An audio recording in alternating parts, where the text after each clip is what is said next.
आइए स्टूडेंट्स, अब हम बात करते हैं रजिस्ट्रेशन टॉपिक की। तो देखिए, जब हम बात करते हैं रजिस्ट्रेशन की अंडर CGST एक्ट 2017, तो इसका मतलब क्या है? देखिए, इसका मतलब है कि एक पर्सन को लीगली ऑथोराइज कर दिया गया सप्लायर की हैसियत से। अब सप्लायर देखिए गुड्स का भी हो सकता है, सर्विसेज का भी हो सकता है, और गुड्स एंड सर्विसेज बोथ का भी सप्लायर हो सकता है। और जब हमने कहा कि लीगली ऑथोराइज्ड, तो यहाँ पर लीगली ऑथोराइज्ड का क्या मतलब है? इसका मतलब है कि that particular supplier is able to collect tax, pass input tax credit and claim input tax credit on input supplies. मतलब वो टैक्स कलेक्ट कर सकता है अपनी सेल के ऊपर, इनपुट टैक्स क्रेडिट का क्रेडिट पास ऑन कर सकता है, और जितना इनपुट टैक्स पे किया है इनपुट सप्लाइज के ऊपर उसका क्रेडिट भी ले सकता है। और ये इनपुट टैक्स क्रेडिट किस तरीके से लिया जाता है, किस तरीके से क्रेडिट पास ऑन किया जा सकता है, ये सारी चीजें हमने ITC चैप्टर के अंदर बहुत डिटेल में पढ़ी हैं। आगे चलते हैं। Registration under GST section 22 of CGST act 2017 आपका क्या बताता है? देखिए, ये बताता है कि कब एक पर्सन लीगली लायबल हो जाता है रजिस्ट्रेशन लेने के लिए, कब रजिस्ट्रेशन की रिक्वायरमेंट रेज हो जाती है। तो देखिए, जब एक पर्सन की टैक्सेबल सप्लाइजेस की एग्रीगेट टर्नओवर एक्सीड कर जाती है थ्रेशोल्ड लिमिट को, तो वो पर्सन लायबल हो जाता है रजिस्ट्रेशन के लिए। अब यहाँ पर एग्रीगेट टर्नओवर और थ्रेशोल्ड लिमिट, ये दोनों बहुत इंपॉर्टेंट वर्ड्स हैं जिनको हम डिटेल में अभी डिस्कस करेंगे। इसी के साथ साथ देखिए, जो रजिस्ट्रेशन लेना होता है GST के अंदर, ये स्टेट वाइज रजिस्ट्रेशन लिया जाता है। No centralised registration, centralised registration का कोई कॉन्सेप्ट नहीं है। क्या मतलब है इसका? एक छोटा सा एग्जांपल देखिए, मिस्टर ए हैं, इनके 4 अलग अलग स्टेट्स में देखिए बिजनेस चल रहे हैं, दिल्ली में, मुंबई में, चेन्नई में और कोलकाता में। तो जब मिस्टर ए रजिस्ट्रेशन के लिए जाएंगे तो इन्हें हर एक स्टेट के अंदर देखिए रजिस्ट्रेशन लेना होगा। ऐसा नहीं है कि एक स्टेट के अंदर ये रजिस्ट्रेशन ले लें और बाकी 3 स्टेट्स के अंदर उसी रजिस्ट्रेशन के ऊपर काम करें। ठीक है, बहुत सिंपल। इसके बाद क्या बात बताई गई कि अगर कोई व्यक्ति किसी स्टेट में या यूनियन टेरिटरी के अंदर नॉन टैक्सेबल सप्लाइजेस प्रोवाइड करता है तो उस पर्टिकुलर स्टेट में रजिस्ट्रेशन लेने की रिक्वायरमेंट नहीं है। देखिए, मिस्टर ए हैं, दिल्ली के अंदर मोबाइल फोन की शॉप है इनकी, और पंजाब के अंदर लिकर शॉप है। अब देखिए, मोबाइल फोन आपका टैक्सेबल गुड है, तो अगर इनकी दिल्ली के अंदर एग्रीगेट टर्नओवर थ्रेशोल्ड लिमिट को एक्सीड कर गई तो इन्हें रजिस्ट्रेशन लेना होगा। और पंजाब के अंदर देखिए लिकर शॉप है और लिकर GST के स्कोप में नहीं आती, तो लिकर GST के स्कोप में नहीं आती, इसीलिए पंजाब के अंदर इन्हें रजिस्ट्रेशन लेने की रिक्वायरमेंट नहीं है। यही बात लिख दी, not required to obtain registration in such state oblique union territory. Such state का क्या मतलब है? जिस स्टेट में नॉन टैक्सेबल या एग्जेम्प्टेड गुड्स या सर्विसेज की सप्लाई प्रोवाइड की जा रही है। बहुत सिंपल, आगे चलते हैं। अभी तक जितना पढ़ा देखिए उसको यहाँ पर टेक्स्ट फॉर्म में लिखा गया है।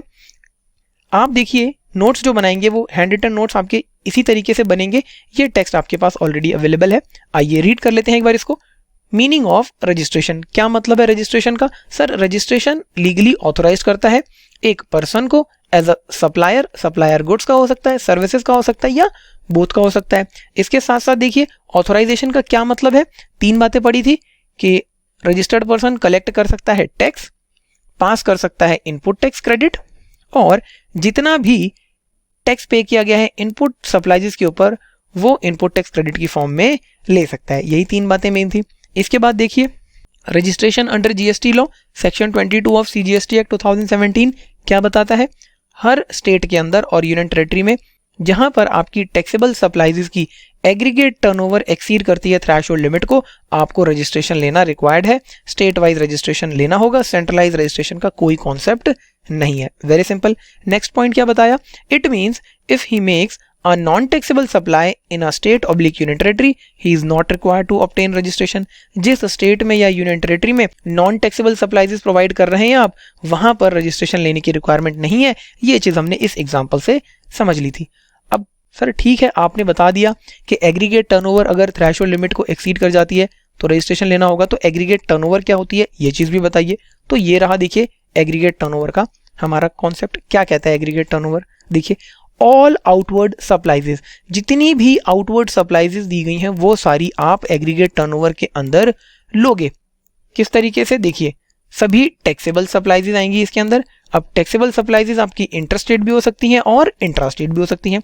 इसके साथ साथ सभी एग्जेम्प्टेड सप्लाईज आएंगी आपकी। ऐसी सप्लाईज जिनके ऊपर टैक्स नहीं लगेगा वो भी एग्रीगेट टर्नओवर के अंदर आप इंक्लूड करेंगे ताकि आप थ्रेशोल्ड लिमिट को चेक कर सकें। इसके साथ साथ जितना भी आपने एक्सपोर्ट किया, अब देखिए मेजॉरिटी ऑफ द गुड्स और सर्विसेज पे जो एक्सपोर्ट की जाती है जीएसटी नहीं लगता, लेकिन for the purpose of computing aggregate turnover you have to add the export sales. इसके साथ साथ क्या बताया गया, having same PAN on all India basis. देखिए बहुत इंपॉर्टेंट है ये, एक एग्जांपल से समझते हैं। मिस्टर ए हैं, देखिए अब इनके पास अपना पैन होगा और इस पैन के बेसिस पर जीएसटी के अंदर रजिस्ट्रेशन मिलता है। अब मिस्टर ए का देखिए दिल्ली के अंदर, मुंबई के अंदर और हरियाणा के अंदर बिजनेस है, तो अब मिस्टर ए देखिए हर स्टेट में रजिस्ट्रेशन लेंगे, क्योंकि हमने पढ़ा था कि सेंट्रलाइज रजिस्ट्रेशन नहीं होता, और हर स्टेट के अंदर देखिए इनको जीएसटी मिलेगा। फिर जीएसटी क्या होता है, देखिए जब आप जीएसटी एक्ट के अंदर अपने आप को रजिस्टर कराते हैं तो आपको जीएसटी नंबर मिलता है, और ये जीएसटी नंबर के बेसिस पर ही आप अपनी सेल करते हैं, क्योंकि टैक्स इनवॉइस के ऊपर ही आपको मेंशन करना होता है। तो हर स्टेट में देखिए इनको एक अलग जीएसटी मिलेगा। तो जब आप एग्रीगेट टर्नओवर निकालोगे तो ऐसा नहीं है कि आप जीएसटी के बेसिस पे टर्नओवर को कंसीडर करोगे, आप पैन के बेसिस पे देखोगे कि एक पर्टिकुलर पैन के अगेंस्ट में कितने जीएसटी नंबर लिए गए हैं एक व्यक्ति के द्वारा, और जितने भी जीएसटी नंबर होंगे उन सबकी एग्रीगेट टर्नओवर को आपको ऐड कर देना है ताकि आप दिखा सकें एग्रीगेट टर्नओवर कितनी है।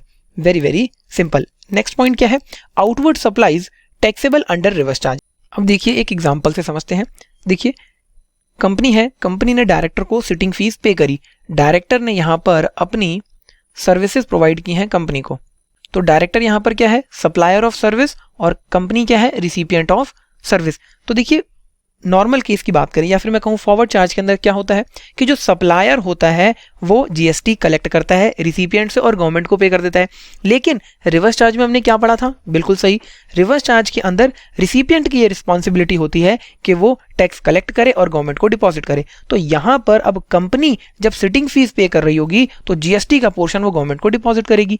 यानी कि जब आप एग्रीगेट टर्नओवर निकालोगे तो ये जो डायरेक्टर ने सर्विसेज प्रोवाइड की हैं ये डायरेक्टर की एग्रीगेट टर्नओवर के अंदर ऐड किया जाएगा। ऐसा नहीं है कि कंपनी क्योंकि रिवर्स चार्ज के अंदर टैक्स डिपॉजिट कर रही है तो आप कंपनी के अंदर इसको एग्रीगेट टर्नओवर में ऐड कर देंगे। यही चीज यहां पर लिख के दिखाई गई है, it is the supply of service by director and added in the aggregate turnover of director. Director की एग्रीगेट टर्नओवर में आप ऐड करेंगे and not in the company. Company recipient है, रिवर्स चार्ज के अंदर टैक्स पे कर रही है, लेकिन एग्रीगेट टर्नओवर ये सप्लायर की है और सप्लायर यहां पर डायरेक्टर है। नेक्स्ट पॉइंट पर चलते हैं, ऑल इंडिया बेसिस।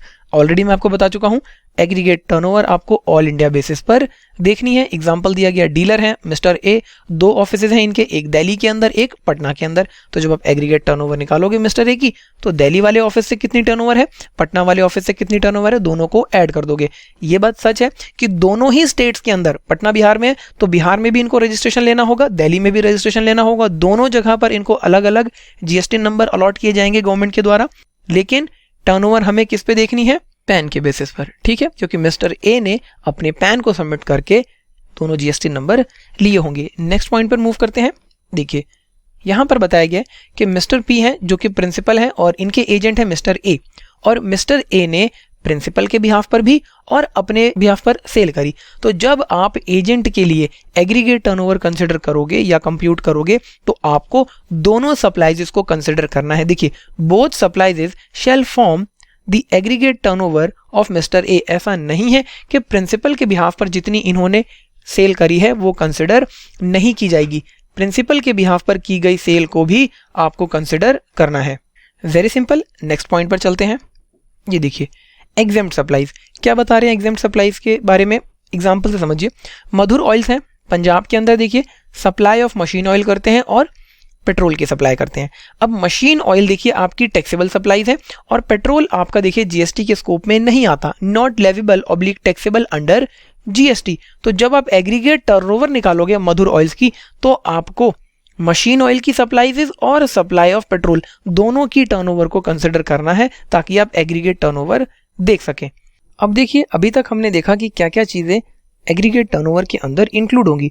अब हम देखेंगे कौन सी चीजों को एग्रीगेट टर्नओवर के अंदर इंक्लूड नहीं करना है या एक्सक्लूड करना है। देखिए एग्रीगेट टर्नओवर एक्सक्लूड मतलब नहीं आएंगे एग्रीगेट टर्नओवर में क्या क्या, CGST, SGST, UTGST, IGST, cess and inward supplies on which tax is payable under reverse charge mechanism, मतलब अगर एग्रीगेट टर्नओवर के अंदर, मतलब CGST पे किया आपने, SGST पे किया, UTGST पे किया, IGST पे किया, सेस पे किया, या फिर रिवर्स चार्ज मैकेनिज्म के अंदर आपने टैक्स पे किया है, तो वो सारी चीजें एग्रीगेट टर्नओवर के अंदर नहीं आएंगी। देखिए रिवर्स चार्ज मैकेनिज्म वाला टॉप पॉइंट हमने यहां पर भी देखा था कि जब कंपनी ने डायरेक्टर के बिहाफ पर टैक्स डिपॉजिट किया था तो वो डायरेक्टर की टर्नओवर में इंक्लूड किया गया था, कंपनी की टर्नओवर में नहीं। तो यही बात यहां पर देखिए बताई गई है।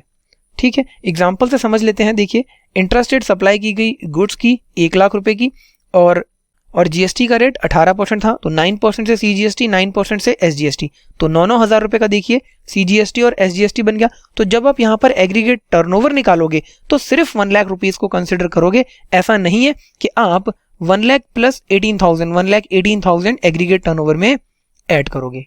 इस चीज का आपको ध्यान रखना है। Not the GST portion, only value of good और वैल्यू ऑफ सर्विस।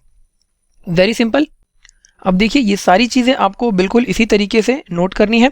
एक बार हम लोग देख लेते हैं किस तरीके से टेक्स्ट में इसको लिखा जाएगा। ये देखिए, what is aggregate turnover includes, aggregate turnover includes value of all outward supplies, सभी आउटवर्ड सप्लाईज ऐड की जाएंगी, taxable supplies whether it is inter और intrastate, exempted supplies export having same PAN on all India basis, मैं आपको बता चुका हूं, outward supplies taxable under reverse charge mechanism would be part of the aggregate turnover of the supplier. देखिए reverse charge के अंदर जो टैक्सेबल है तो सप्लायर के हैंड पर आप उसे कंसिडर करोगे, ना कि रिसिपिएंट के हैंड पर। एग्जांपल हमने पढ़ा था, देखिए कंपनी और डायरेक्टर वाला एज इट इज यहाँ पर लिखा गया है, ऑल इंडिया बेसिस पर आपको कंसिडर करनी है। एक ऑफिस दिल्ली में है, एक ऑफिस पटना में है सप्लायर का, तो जब आप एग्रीगेट टर्नओवर निकालोगे दोनों ऑफिस की कंसिडर करोगे। यही बात यहां पर लिख के बता दी गई। आगे क्या बताया, वैल्यू ऑफ गुड्स और services supplied as a agent will be included in the aggregate turnover of agent. अगर एक एजेंट प्रिंसिपल के बिहाफ पर सप्लाईज प्रोवाइड करता है और अपने बिहाफ पर भी कुछ देता है तो आप दोनों सप्लाईज इसको कंसिडर करोगे। ऐसा नहीं है सिर्फ एजेंट ने जो दी है वो कंसिडर करोगे, प्रिंसिपल के बिहाफ पर जो एजेंट सप्लाईज प्रोवाइड कर रहा है वो भी ऐड की जाएंगी। देखिए agent supply of goods on his own account as well as on behalf of supplier, यानी कि प्रिंसिपल, दोनों को एग्रीगेट टर्नओवर के अंदर इंक्लूड किया जाएगा। एग्जेम्प्टेड सप्लाईज के केस में आप एग्जेम्प्टेड सप्लाईज को भी ऐड करेंगे। मधुर ऑयल्स वाला एग्जाम्पल हमने देखा था, मशीन ऑयल और पेट्रोल की सप्लाई कर रहे थे, तो पेट्रोल के ऊपर GST नहीं लगता है, लेकिन पेट्रोल की जितनी सेल है वो भी ऐड की जाएगी मशीन ऑयल के साथ, ताकि हम एग्रीगेट टर्नओवर देख सकें रजिस्ट्रेशन के लिए। इसके बाद क्या क्या चीजें इंक्लूड नहीं करनी है, तो CGST, SGST, IGST, UTGST and cess. इसके साथ साथ value of inward supplies on which tax is payable under reverse charge आपको इंक्लूड नहीं करना है। तो ये थी पूरी डेफिनेशन आपकी एग्रीगेट टर्नओवर की। नोट्स बनाकर देखिए, आपको इसको प्रिपेयर करना है, एक इंपॉर्टेंट टॉपिक। आइए स्टूडेंट्स, अब हम बात करते हैं थ्रेशोल्ड लिमिट की। देखिए इससे पहले हमने पढ़ा था अगर किसी सप्लायर की टैक्सेबल सप्लाईज से एग्रीगेट टर्नओवर एक्सीड कर जाती है थ्रेशोल्ड लिमिट से तो उसे रजिस्ट्रेशन लेना होगा। तो ये थ्रेशोल्ड लिमिट क्या है, इसी बारे में हम अपना डिस्कशन रखेंगे। तो देखिए जनरल प्रोविजन है हमारा कि अगर किसी सप्लायर की गुड्स की सप्लाई है या सर्विसेज की सप्लाई है या गुड्स और सर्विसेज बोथ की सप्लाई है और टर्नओवर 20 लाख को एक्सीड कर जाती है तो उस सप्लायर को GST के अंदर अपना रजिस्ट्रेशन लेना होगा। Very very simple. इसके बाद देखिए गवर्नमेंट ने इस 20 लाख रुपए की लिमिट को रिड्यूस कर दिया कुछ स्टेट्स के अंदर, और इन स्टेट्स को स्पेशल कैटेगरी स्टेट्स कहते हैं CGST एक्ट 2017 के हिसाब से। कौन से स्टेट्स हैं, देखिए 4 स्टेट्स गवर्नमेंट ने हमें बताया यहाँ पर, मिजोरम, त्रिपुरा, मणिपुर, नागालैंड। मतलब इन स्टेट्स में अगर सप्लायर गुड्स की सप्लाई करता है, सर्विसेज की सप्लाई करता है या गुड्स और सर्विसेज बोथ की सप्लाई करता है तो आपके लिए जो थ्रेशोल्ड लिमिट है वो 10 लाख रुपीस की रहेगी। देखिए यहाँ पर एक जनरल डाउट बच्चों के मन में यह आता है कि यहाँ पर लिमिट को 10 लाख रुपए क्यों किया गया। तो देखिए आपका ये मिजोरम, त्रिपुरा, मणिपुर, नागालैंड ये नॉर्थ ईस्ट के स्टेट्स हैं और यहाँ पर बिजनेस कंडीशंस फेवरेबल नहीं होती हैं, इसीलिए गवर्नमेंट अपना रेवेन्यू लॉस नहीं करवाना चाहती, इसीलिए लिमिट को यहाँ पर रिड्यूस कर दिया गया ताकि सप्लायर को जल्दी से रजिस्ट्रेशन के लिए लायबल किया जा सके और टैक्स कलेक्शन गवर्नमेंट कर सके। नेक्स्ट देखिए आता है आपका 20 लाख रुपीस की लिमिट। सर 20 लाख रुपीस की लिमिट कहाँ लगती है, देखिए अगर सप्लायर गुड्स की या सिर्फ सर्विसेज की या गुड्स और सर्विसेज बोथ की सप्लाई करता है इन the state of Arunachal Pradesh, Meghalaya, Sikkim, Uttarakhand, Puducherry and Telangana, तो वहां पर 20 लाख रुपीस की लिमिट लग जाएगी। बहुत सिंपल है। आगे देखिए, ये इंपॉर्टेंट है पॉइंट, थोड़ा सा ध्यान से देखिएगा। देखिए, अगर सप्लायर ओनली सर्विसेज की सप्लाई करता है या बोथ गुड्स एंड सर्विसेज की सप्लाई करता है तो वहां पर आपकी लिमिट 20 लाख रुपीस की लगेगी इन the state of Jammu Kashmir, Assam, Himachal Pradesh and all other states of India. इसी के साथ देखिए, अगर सप्लायर ओनली गुड्स की सप्लाई करता है, मतलब सिर्फ गुड्स की, कोई सर्विसेज नहीं आएंगी, तो वहां पर लिमिट आपकी 40 लाख रुपए हो जाएगी। अब देखिए, आपने जो ये लिमिट देखी 20 लाख, 10 लाख, 20 लाख और ये 40 लाख, यहां पर हमने क्या कहा, एग्रीगेट टर्नओवर। और एग्रीगेट टर्नओवर को हमने पीछे पढ़ा था। एग्रीगेट टर्नओवर का मतलब क्या होता है, याद कीजिए। जी हाँ, बिल्कुल सही सोचा आपने। टैक्सेबल सप्लाईज सारी की सारी जिसमें आपकी इंटर और इंट्रा आ जाती हैं। इसके साथ साथ एग्जेम्प्टेड सप्लाईज आपको इसमें लेनी है, एक्सपोर्ट आपको लेना है, और ये सारी ऑल इंडिया बेसिस पर लेते हैं। अब देखिए, आपने जितना ये फ्लो चार्ट देखा, इसको हम टेक्स्ट में भी एक बार रीड कर लेते हैं एग्जाम में, क्योंकि आपको टेक्स्ट लिखना है। तो what is threshold limit? Threshold limit का मतलब क्या है? एज अ जनरल प्रोविजन, अगर किसी सप्लायर की फाइनेंशियल ईयर में टर्नओवर देखिए 20 लाख को एक्सीड करती है, then that person will be liable for registration. 10 lakh रुपए की लिमिट लग जाएगी आपकी मिजोरम, त्रिपुरा, मणिपुर, नागालैंड के अंदर, और इन्हें हम स्पेशल कैटेगरी स्टेट्स कहते हैं CGST एक्ट के हिसाब से। थर्ड पॉइंट आपका, if a person carries on business in both special category state and other state then threshold limit of ₹10 lakh will be considered. कह रहे हैं कि अगर कोई सप्लायर देखिए स्पेशल कैटेगरी स्टेट में भी सप्लाई प्रोवाइड करता है और other than special category state में भी सप्लाईज प्रोवाइड करता है, तो वहां पर लिमिट 10 लाख रुपीस की लग जाएगी। एग्जाम्पल से समझते हैं। देखिए, मिस्टर ए है।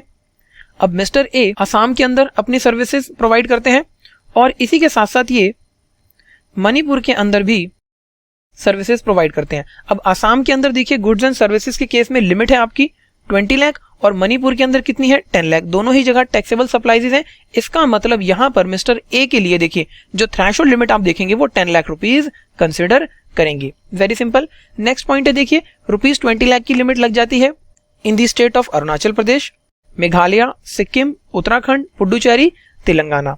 Very simple.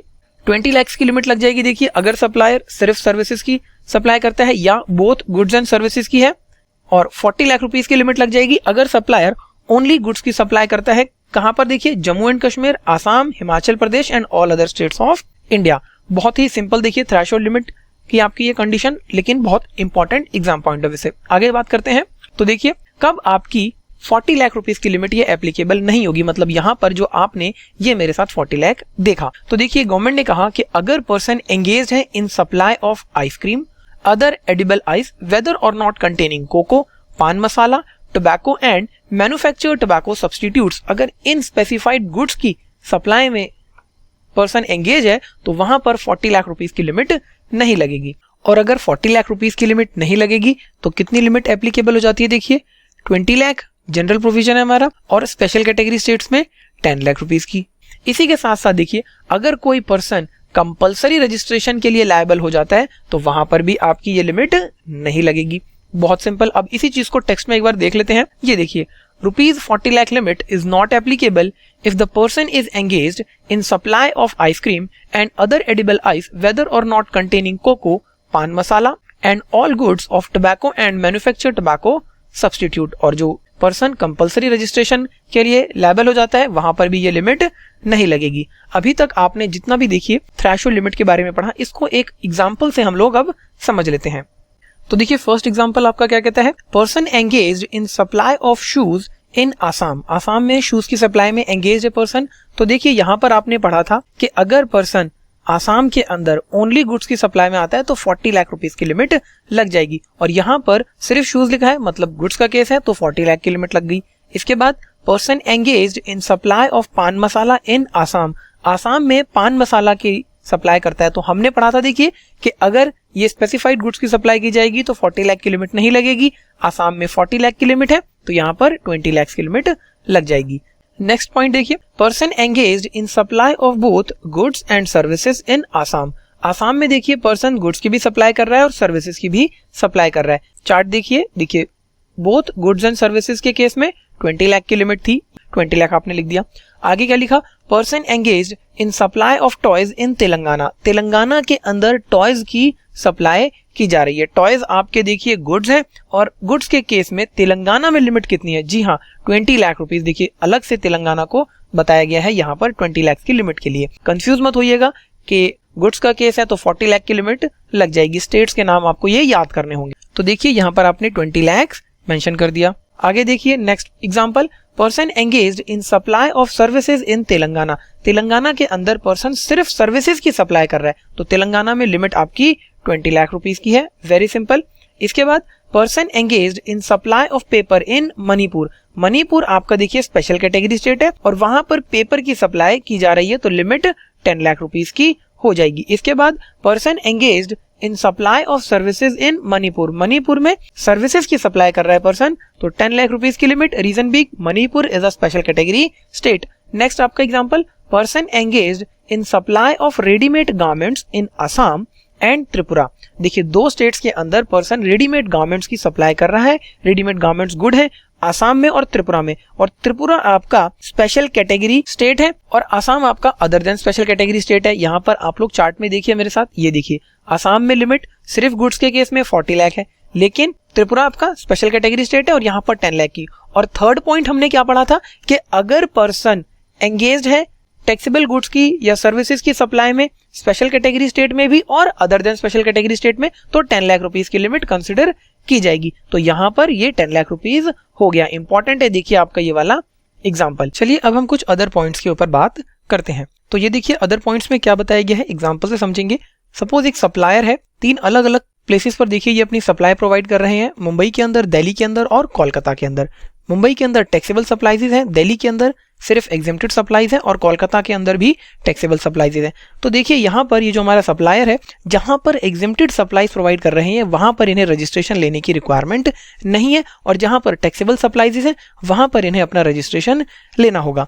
यहाँ पर आपको देखिए एक चीज का ध्यान रखना है कि जब आप इन सप्लायर के लिए एग्रीगेट टर्नओवर कंप्यूट करोगे तब आप इस एग्जेम्प्टेड सप्लाईज को भी कंसिडर करोगे, लेकिन जहां पर ये सिर्फ एग्जेम्प्टेड सप्लाईज दे रहे हैं वहां रजिस्ट्रेशन लेने की रिक्वायरमेंट नहीं है। देखिए एग्रीगेट टर्नओवर की डेफिनेशन क्या है उसको आपको याद रखना है कि आपको एग्जेम्प्टेड सप्लाईज को भी ऐड करना है।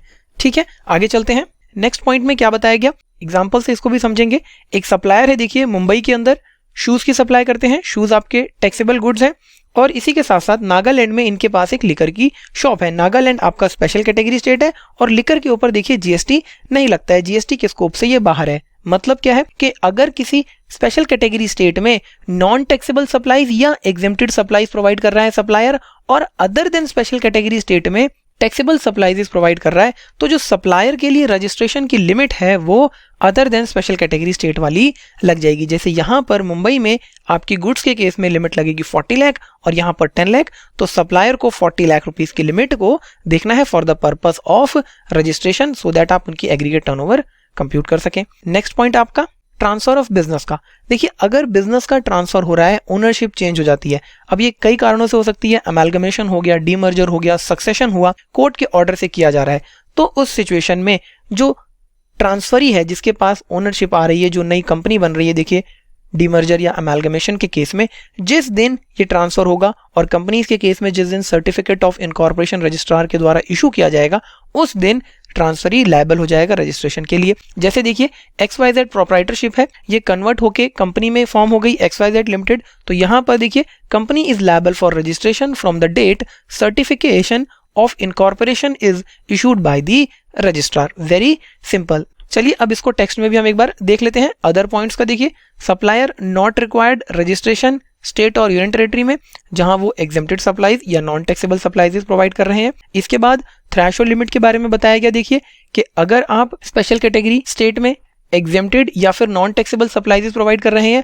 और other than special category state में टैक्सेबल सप्लाईज प्रोवाइड कर रहे हैं, तो आपके लिए लिमिट 10 लाख रुपीस की नहीं रहेगी, आपको अदर देन स्पेशल कैटेगरी वाली लिमिट देखनी है। ये रहा वो एग्जांपल जो हमने अभी देखा, मुंबई में शूज और नागालैंड में लिकर शॉप का, आप रीड कर लीजिएगा। इसके बाद आपका देखिए last point, in case of transfer होता है अगर बिजनेस का, सक्सेशन होता है, देखिए change in ownership, amalgamation, demerger, court के ऑर्डर पर ये सब चीजें हो रही हैं या ट्रिब्यूनल के ऑर्डर पर, तो ट्रांसफर ही कब से लायबल हो जाएगा रजिस्ट्रेशन के लिए, from the date of such transfer या सक्सेशन, और कंपनीज के केस में जब रजिस्ट्रार कंपनीज को सर्टिफिकेट ऑफ इनकॉर्पोरेशन इशू कर देगा। एक छोटी सी चीज आपको क्या ध्यान रखनी है कि आपको हैंड रिटन नोट्स देखिए ये बनाने हैं जो आपको यहाँ पर दिखाए गए, और ये टेक्स्ट आपके पास ऑलरेडी अवेलेबल है, तो नोट्स को अच्छे से प्रिपेयर करके रिवाइज कीजिए। Thank you so much. आइए स्टूडेंट्स, अब हम बात करते हैं कंपलसरी रजिस्ट्रेशन की। तो देखिए, अभी तक आपने हमारे साथ सेक्शन 22 पढ़ा था, जिसके अंदर हमने देखा था कि अगर सप्लायर की एग्रीगेट टर्नओवर 20 लाख, 10 लाख और कुछ केसेस में 40 लाख को एक्सीड करती है तो सप्लायर के लिए रजिस्ट्रेशन लेना मैंडेटरी हो जाता है। लेकिन सेक्शन 24 आपका बताता है कि कौन कौन से वो केसेस हैं जहां पर आपको एग्रीगेट टर्नओवर को नहीं देखना, मतलब एग्रीगेट टर्नओवर आपकी निल भी होगी तब भी आपको जीएसटी एक्ट के अंदर अपना रजिस्ट्रेशन करवाना होगा। तो सेक्शन 24 सीजीएसटी एक्ट 2017 इसी बारे में बात करता है। तो सबसे पहला केस है देखिए आपका इंटरस्टेट सप्लाइजेज, मतलब अगर कोई सप्लायर इंटरस्टेट सप्लाइजेज करेगा तो उसके लिए रजिस्ट्रेशन लेना कंपलसरी हो जाता है from the very first day of the business. Example से समझते हैं। मिस्टर मोहन है, देखिए ये दिल्ली में अपनी सप्लाइजेस प्रोवाइड करते हैं, गुड्स की हो सकती हैं, सर्विसेज की हो सकती हैं। 10 लाख रुपीस की देखिए इनकी एग्रीगेट टर्नओवर थी और अब मिस्टर मोहन यूपी और वेस्ट बंगाल में भी अपनी सप्लाईज प्रोवाइड करना चाहते हैं। तो जिस दिन से मिस्टर मोहन देखिए यूपी और वेस्ट बंगाल में अपनी सप्लाईज प्रोवाइड करने लगेंगे, उस दिन से इनके लिए रजिस्ट्रेशन लेना कंपलसरी हो जाएगा। अब यहां पर इनकी टर्नओवर देखिए 10 लाख रुपए है और दिल्ली के अंदर देखिए आपकी लिमिट कितनी लगेगी, 10 लाख की तो लगेगी नहीं, क्योंकि 10 लाख स्पेशल कैटेगरी स्टेट्स में लगता है। तो यहां पर मिस्टर मोहन के लिए इंटरस्टेट सप्लायर बनते ही रजिस्ट्रेशन लेना कंपलसरी हो जाता है। सेकंड क्या बताया इसमें, कैजुअल टैक्सेबल पर्सन। एक कैजुअल टैक्सेबल पर्सन के लिए भी रजिस्ट्रेशन लेना कंपलसरी रहता है। अब कैजुअल टैक्सेबल पर्सन क्या है, इस चीज को समझ लेते हैं। देखिए मिस्टर ए है, एक सप्लायर है, यूपी, वेस्ट बंगाल और हरियाणा के अंदर देखिए ये रजिस्टर्ड है और यहां पर अपनी सप्लाईजेस प्रोवाइड करते हैं। अब मिस्टर ए महाराष्ट्र के अंदर भी अपनी सप्लाईजेस प्रोवाइड करना चाहते हैं और महाराष्ट्र के अंदर इनका कोई फिक्स्ड प्लेस ऑफ बिजनेस नहीं है। इसका मतलब महाराष्ट्र में mister A casual taxable person कहलाएंगे और इन्हें अपना रजिस्ट्रेशन लेना होगा। अब देखिए यहां पर गवर्नमेंट ने इंटरस्टेट सप्लायर को और कैजुअल टैक्सेबल पर्सन को रिलीफ भी प्रोवाइड करी। किस तरीके से, यहां पर समझिए। देखिए अगर एक casual taxable person notified handicraft goods की सप्लाई करता है तो उस केस में आपको थ्रेशोल्ड लिमिट चेक करनी होगी। थ्रेशोल्ड लिमिट आपकी देखिए ₹20 लाख है और 10 लाख रुपीज आपकी स्पेशल कैटेगरी स्टेट्स में है। Very simple. इसके साथ साथ अगर कोई इंटरस्टेट सप्लायर भी नोटिफाइड हैंडीक्राफ्ट गुड्स की सप्लाई करता है या फिर सिर्फ टैक्सेबल सर्विसेज की सप्लाई करता है तो वहां पर भी आपको थ्रेशोल्ड लिमिट चेक करनी है। मतलब सर, इसका मतलब इन दो केसेस में कंपलसरी रजिस्ट्रेशन लेना जरूरी नहीं है। इन अदर वर्ड्स देखिए, अगर कोई सप्लायर सप्लाई करता है सिर्फ और सिर्फ गुड्स की या गुड्स और सर्विसेज की, चाहे वो कैजुअल टैक्सेबल पर्सन हो या इंटरस्टेट सप्लायर हो, उस सिचुएशन में 20 लाख रुपए की लिमिट एप्लीकेबल नहीं होगी और रजिस्ट्रेशन लेना कंपलसरी हो जाएगा। कब गवर्नमेंट ने ये रिलीफ प्रोवाइड करी एक कैजुअल टैक्सेबल पर्सन और इंटरस्टेट सप्लायर को, जब वो नोटिफाइड हैंडीक्राफ्ट गुड्स की सप्लाई करें या फिर इंटरस्टेट टैक्सेबल सर्विसेज की। देखिए बहुत इंपॉर्टेंट बात है ये, कंफ्यूज मत होइएगा। एक चीज यहां पर आपको ध्यान रखनी है, देखिए कि अगर casual taxable person interstate supply करता है ओनली टैक्सेबल सर्विसेज की तो वहां पर ये लिमिट नहीं लगेगी। कंफ्यूज मत हो जाइएगा कि कैजुअल टैक्सेबल पर्सन को भी आप इंटरस्टेट टैक्सेबल सप्लाईज के साथ कनेक्ट कर दें। अब हम यहाँ पर एक चीज समझ लेते हैं छोटी सी कि ये नोटिफाइड हैंडीक्राफ्ट गुड्स क्या होते हैं। तो देखिए गवर्नमेंट ने एक लिस्ट दे रखी है जिसके अंदर बताया गया है कि कौन कौन से गुड्स नोटिफाइड हैंडीक्राफ्ट गुड्स हैं। एग्जाम्पल के तौर पे यहाँ पे कुछ लिए गए हैं, जैसे कि कॉयर आर्टिकल। कॉयर आर्टिकल क्या होता है, जैसे कोकोनट होता है, देखिए तो कोकोनट के ऊपर जो कवर होता है, इस कवर को यूज करके कुछ प्रोडक्ट्स बनाए जाते हैं तो इनको कॉयर आर्टिकल्स कहते हैं। इसी तरीके से पेपर मैशे, पेपर को रिसाइकल करके देखिए कुछ प्रोडक्ट्स बनाए जाते हैं। आपको एग्जांपल के तौर पे यहाँ पे दिखाया गया है, ये आपके पेपर मैशे होते हैं। या फिर हैंड क्राफ्टेड कैंडल्स, देखिए हाथ से जो मोमबत्तियां बनाई जाती हैं, ये भी नोटिफाइड हैंडीक्राफ्ट गुड्स की कैटेगरी में आती हैं। तो बहुत इंपॉर्टेंट है देखिए यहाँ पर कि किस तरीके से गवर्नमेंट ने रिलीफ प्रोवाइड किया कैजुअल टैक्सेबल पर्सन को और इंटरस्टेट सप्लायर को। आइए स्टूडेंट्स, अब हम इसको एक एग्जांपल से समझ लेते हैं ताकि और अच्छे से हमें चीजें क्लियर हो जाएं। तो ये देखिए example, mister Shyam of Shirdi supplying goods and services in Mathura, aggregate turnover ₹1 lakh. क्या कह रहा है क्वेश्चन यहाँ पर कि मिस्टर श्याम है, शिरडी के अंदर देखिए ये सिचुएटेड है इनका रजिस्टर्ड प्लेस ऑफ बिजनेस और ये यहाँ से गुड्स एंड सर्विसेज की सप्लाई कर रहे हैं मथुरा में। तो देखिए प्रोविजन के अंदर हमने क्या पढ़ा था कि अगर गुड्स या गुड्स एंड सर्विसेज की सप्लाई की जाती है तो 20 लाख रुपए की लिमिट एप्लीकेबल नहीं होगी, कंपलसरी रजिस्ट्रेशन लेना होगा। तो यहाँ पर भी एग्रीगेट टर्नओवर भले देखिए सेक्शन 22 के हिसाब से कम है, लेकिन इन्हें रजिस्ट्रेशन लेना होगा। तो यही चीज यहाँ पर लिख दी गई, देखिए yes, interstate supplies of goods and services irrespective of turnover. Next example, Mr. Ram of Delhi providing online coaching in Haryana, aggregate turnover rupees 19 lakh। अब देखिए मिस्टर राम दिल्ली के हैं और ये ऑनलाइन कोचिंग प्रोवाइड कर रहे हैं हरियाणा के अंदर और एग्रीगेट टर्नओवर इनकी 19 लाख रुपीज है। तो प्रोविजन में हमने क्या पढ़ा था कि अगर इंटर स्टेट सप्लाईज की जाती है ओनली टैक्सेबल सर्विसेज की तो 20 लाख रुपए की लिमिट आपको देखनी है और 10 लाख की स्पेशल कैटेगरी स्टेट में। तो यहां पर देखिए इनकी एग्रीगेट टर्नओवर 19 लाख रुपीज की है और सिर्फ ऑनलाइन कोचिंग दे रहे हैं यानी कि टैक्सेबल सर्विसेज। तो यहां पर देखिए इन्हें रजिस्ट्रेशन लेने की रिक्वायरमेंट नहीं है, रीजन बीइंग एग्रीगेट टर्नओवर इनकी 20 लाख से कम है। तो देखिए not required, only taxable services provide कर रहे हैं। Next example, mister Radhe Delhi based supplier supplying handcrafted candles in Punjab, aggregate turnover rupees 15 lakh. अब देखिए दिल्ली का एक सप्लायर हैंडक्राफ्टेड कैंडल्स को पंजाब में सप्लाई कर रहा है और हैंडक्राफ्टेड कैंडल्स देखिए आपके नोटिफाइड हैंडीक्राफ्ट गुड्स के अंदर आते हैं। तो यहाँ पर भी आपको देखिए लिमिट देखनी है और यहाँ पर इनकी टर्नओवर 15 लाख रुपए है, इसका मतलब रजिस्ट्रेशन की रिक्वायरमेंट नहीं है।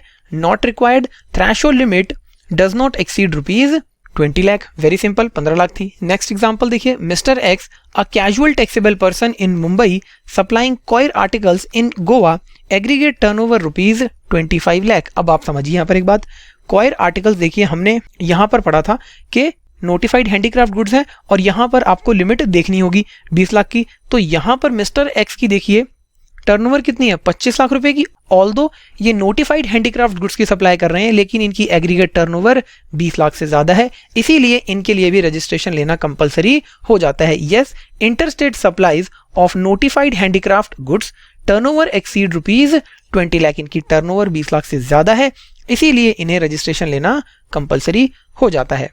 नेक्स्ट पॉइंट हमारा देखिए, रिवर्स चार्ज। क्या मतलब है इसका कि अगर कोई सप्लायर ऐसी इनवर्ट सप्लाईज रिसीव करता है जो रिवर्स चार्ज मैकेनिज्म के अंदर आती हैं तो सप्लायर के लिए रजिस्ट्रेशन लेना कंपलसरी हो जाता है। लेकिन अगर सप्लायर देखिए ऐसी आउटवर्ड सप्लाईज प्रोवाइड कर रहा है जो रिवर्स चार्ज के अंदर आती हैं, वहां पर रजिस्ट्रेशन लेना रिक्वायर्ड नहीं है, सप्लायर एग्जेम्प्ट हो जाएगा। एग्जाम्पल से समझते हैं और अच्छे से क्लियर होगा। देखिए मिस्टर ए हैं, ये एक सप्लायर है और इन्होंने देखिए अलग अलग सप्लायर्स को सर्विसेज या गुड्स प्रोवाइड करी जो रिवर्स चार्ज के अंदर टैक्सेबल है, जैसे कि बी, सी, डी और ई। तो यहां पर जब मिस्टर ए ने इनको सप्लाईज प्रोवाइड करी तो ये रिसिपिएंट हो गए, लेकिन देखिए ये इनके लिए इनवर्ट सप्लाईज है, मतलब मिस्टर ए के द्वारा रिसीव की गई सप्लाईज को यूज करके ये आगे अपने प्रोडक्ट्स या सर्विसेज फाइनल कस्टमर्स तक पहुंचाते हैं। तो जब मिस्टर ए ने देखिए ऐसी सप्लाईज प्रोवाइड करी जो सिर्फ रिवर्स चार्ज मैकेनिज्म में आती हैं, मतलब याद कीजिए रिवर्स चार्ज मैकेनिज्म में क्या होता था, चलिए मैं आपको याद दिला देता हूं। रिवर्स चार्ज मैकेनिज्म के हिसाब से रिसिपिएंट की ये जिम्मेदारी है कि वो गवर्नमेंट को टैक्स डिपॉजिट करे, तो मिस्टर ए के लिए यहां पर रजिस्ट्रेशन लेना कंपलसरी नहीं है। कौन रजिस्ट्रेशन लेगा, बी, सी, डी और ई। लेकिन अगर mister A suppose reverse charge mechanism के अलावा ऐसी सर्विसेज या गुड्स की भी सप्लाई करते हैं जिन पे फॉरवर्ड चार्ज लगेगा, तब मिस्टर ए को भी रजिस्ट्रेशन लेना पड़ जाएगा, प्रोवाइडेड कि उनकी एग्रीगेट टर्नओवर थ्रेशोल्ड लिमिट को एक्सीड करे। तो यहां पर देखिए आप मिस्टर बी, मिस्टर सी, मिस्टर डी और मिस्टर ई, इनकी टर्नओवर कुछ भी रही हो इससे हमें फर्क नहीं पड़ता, इनके लिए रजिस्ट्रेशन लेना कंपलसरी हो जाएगा। क्यों? क्योंकि इन्होंने ऐसी सर्विसेज या गुड्स रिसीव करे हैं जिनके ऊपर रिवर्स चार्ज लगता है और ये लोग सप्लायर भी हैं। इस चीज का भी आपको ध्यान रखना है। देखिए compulsory registration required irrespective of turnover, ठीक है, क्योंकि यहां पर इन लोगों के लिए ये इनकी इनवर्ड सप्लाईज है, वेरी सिंपल। और मिस्टर ए के लिए ये आउटवर्ड सप्लाईज है, इसलिए मिस्टर ए को रजिस्ट्रेशन लेने की रिक्वायरमेंट नहीं है। तो ये वाला पॉइंट भी आपका इससे क्लियर हो जाता है। नेक्स्ट पॉइंट हमारा नॉन रेजिडेंट टैक्सेबल पर्सन। देखिए अगर एक non resident taxable person taxable supplies provide करता है चाहे गुड्स की या सर्विसेज की, तो नॉन रेजिडेंट टैक्सेबल पर्सन के लिए रजिस्ट्रेशन कंपलसरी हो जाता है। लेकिन अगर non resident taxable person exempted supplies provide करता है एग्जेम्प्टेड गुड्स या एग्जेम्प्टेड सर्विस, उस केस में रजिस्ट्रेशन कंपलसरी नहीं है नॉन रेजिडेंट टैक्सेबल पर्सन के लिए। नॉन रेजिडेंट टैक्सेबल पर्सन कौन होता है? देखिए, एक फॉरेनर जो ओकेजनली अपनी सप्लाईज इंडिया के अंदर प्रोवाइड कर रहा है। बहुत सिंपल। नेक्स्ट पॉइंट हमारा देखिए, एजेंट।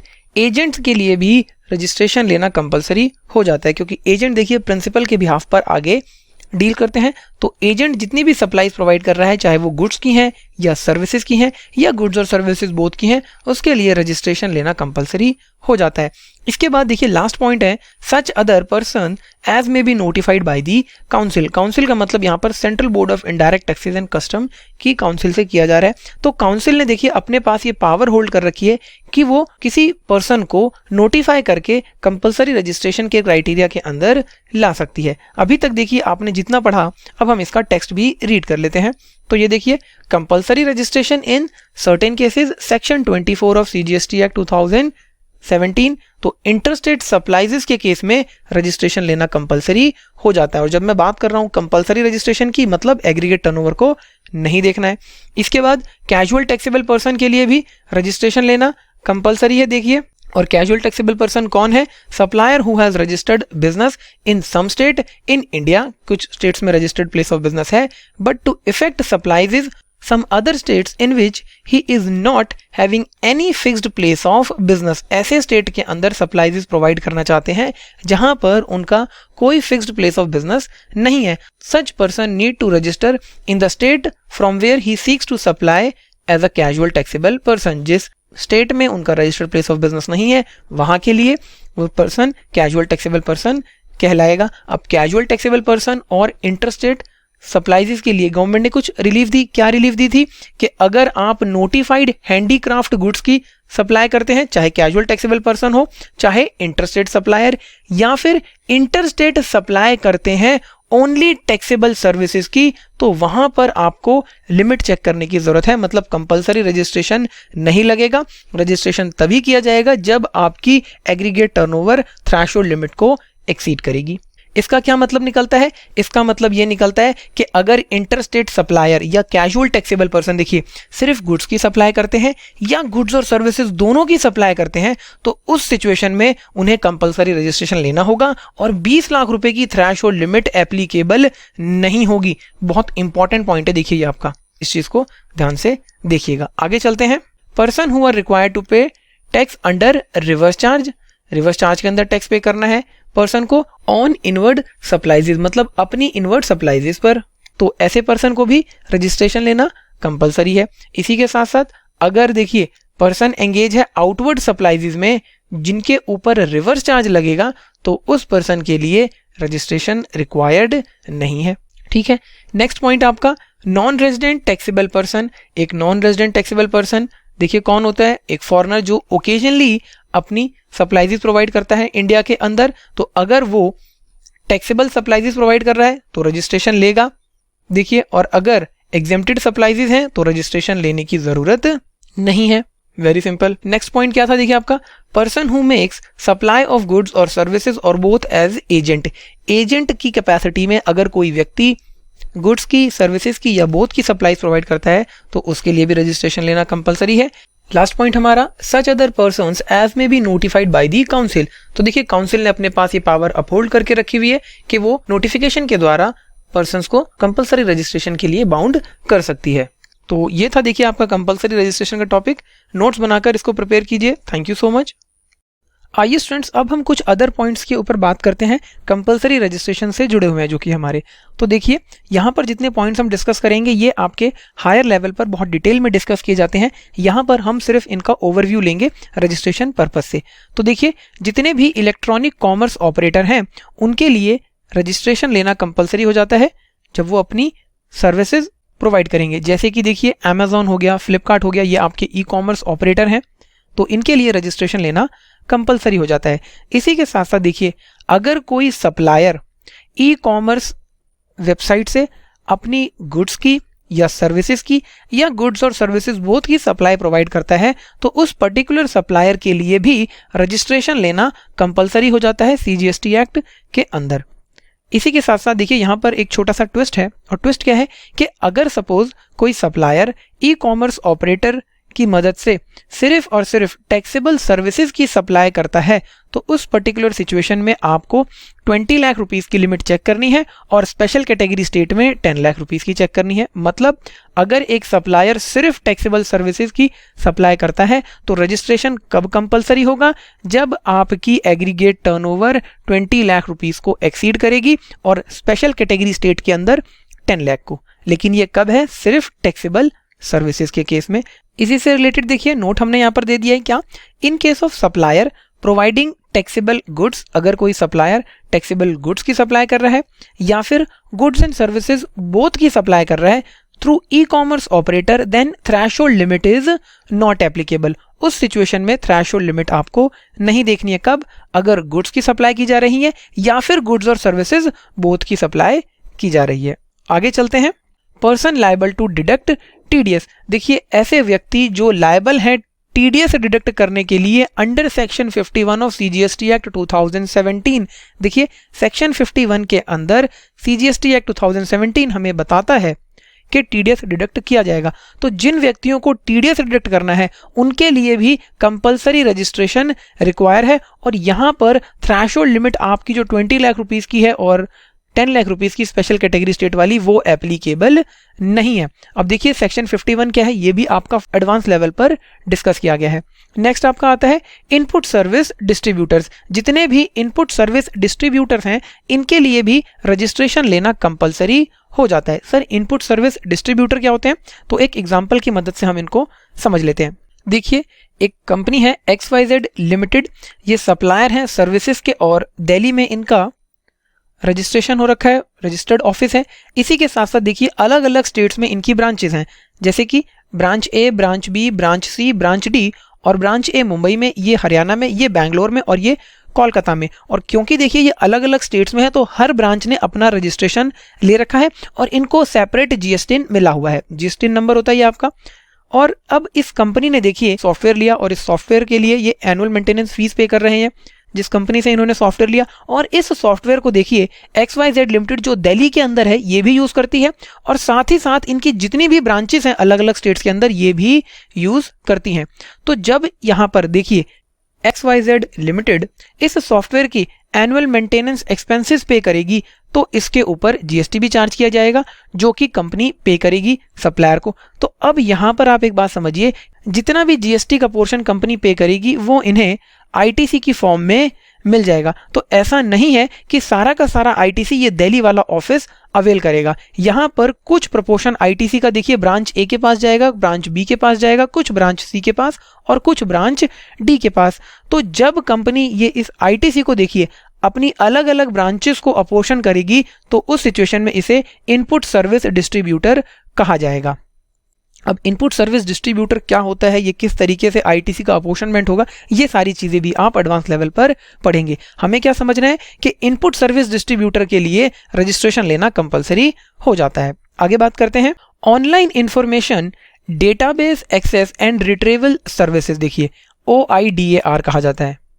इनके लिए भी देखिए रजिस्ट्रेशन लेना कब कंपलसरी है इसके बारे में यहां पर बताया गया। तो देखिए अगर कोई online information database access and retrieval services India में अपनी सर्विसेज प्रोवाइड करते हैं आउटसाइड इंडिया से, मतलब अगर कोई OIDAR आउटसाइड इंडिया से अपनी सर्विसेज प्रोवाइड करता है इंडिया के अंदर किसी अनरजिस्टर्ड पर्सन को, तो इनके लिए रजिस्ट्रेशन लेना कंपलसरी हो जाता है। लेकिन अगर ये किसी रजिस्टर्ड पर्सन को अपनी सप्लाईज प्रोवाइड करते हैं, सर्विसेज प्रोवाइड करते हैं, तो वहां पर इनके लिए रजिस्ट्रेशन लेना कंपलसरी नहीं है। क्यों? क्योंकि इस पर्टिकुलर सिचुएशन में जो ये रजिस्टर्ड पर्सन है देखिए ये टीडीएस डिडक्ट करेगा under section 52 of CGST act 2017।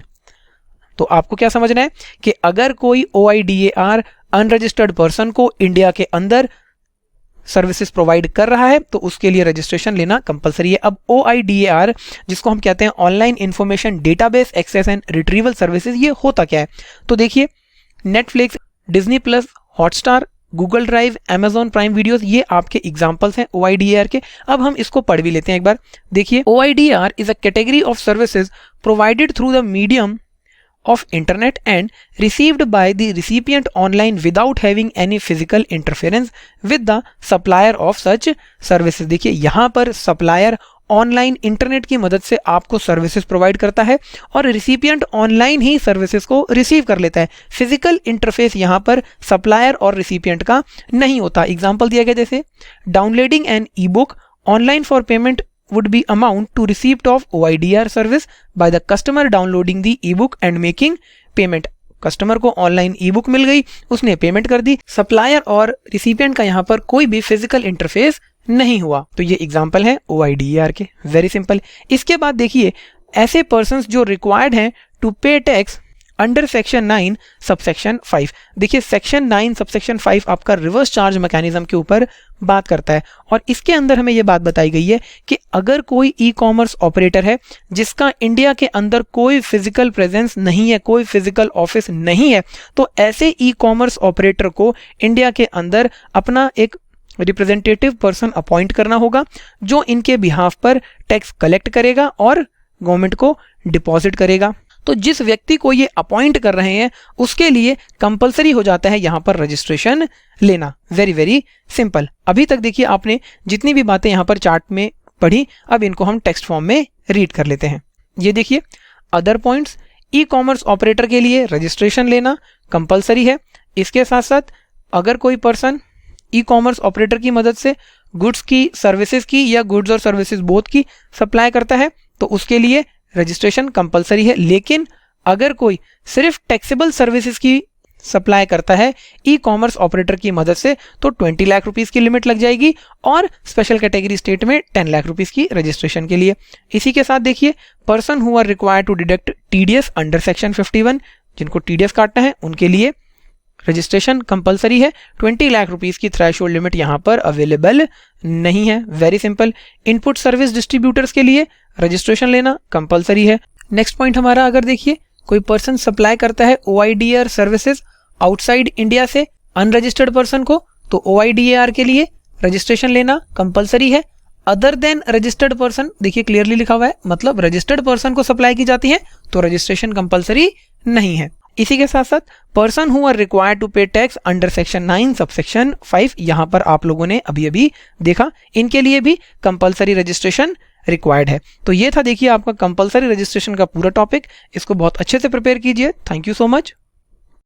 आइए स्टूडेंट्स अब बात करते हैं person not liable for registration under section 23 of CGST act 2017। Section 24 में जिस तरीके से आपने देखा कि कंपलसरी रजिस्ट्रेशन कुछ केसेस में रिक्वायर्ड है, मतलब वहां पर अगर टर्नओवर नील थी तब भी सप्लायर को रजिस्ट्रेशन लेना पड़ा।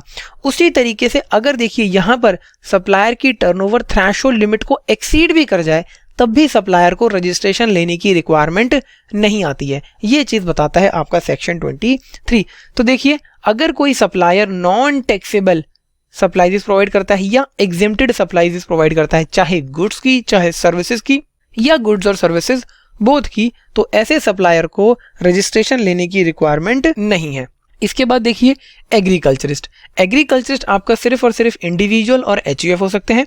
अगर एक एग्रीकल्चरिस्ट सप्लाई करता है produce from cultivation of land, मतलब जमीन पर देखिए खेती करके जो चीजें उगाई गई हैं उसकी सप्लाई करता है अगर एक एग्रीकल्चरिस्ट, तो वो रजिस्ट्रेशन के लिए लायबल नहीं है। तो यहाँ पर देखिए अगर कोई किसान है और वो 50 लाख रुपए की भी सप्लाईज कर देता है तो उसे रजिस्ट्रेशन की रिक्वायरमेंट नहीं होगी। प्रोवाइडेड जो सप्लाईज की गई हैं ये वही सप्लाईज होनी चाहिए जो एग्रीकल्चरिस्ट ने लैंड पर उगाई हैं। ठीक है, ध्यान क्या रखना है कि एग्रीकल्चर सिर्फ इंडिविजुअल और HUF ही होगा। अगर कोई कंपनी सपोज ऐसा करती है तो वहां पर रजिस्ट्रेशन की रिक्वायरमेंट रेज हो जाएगी।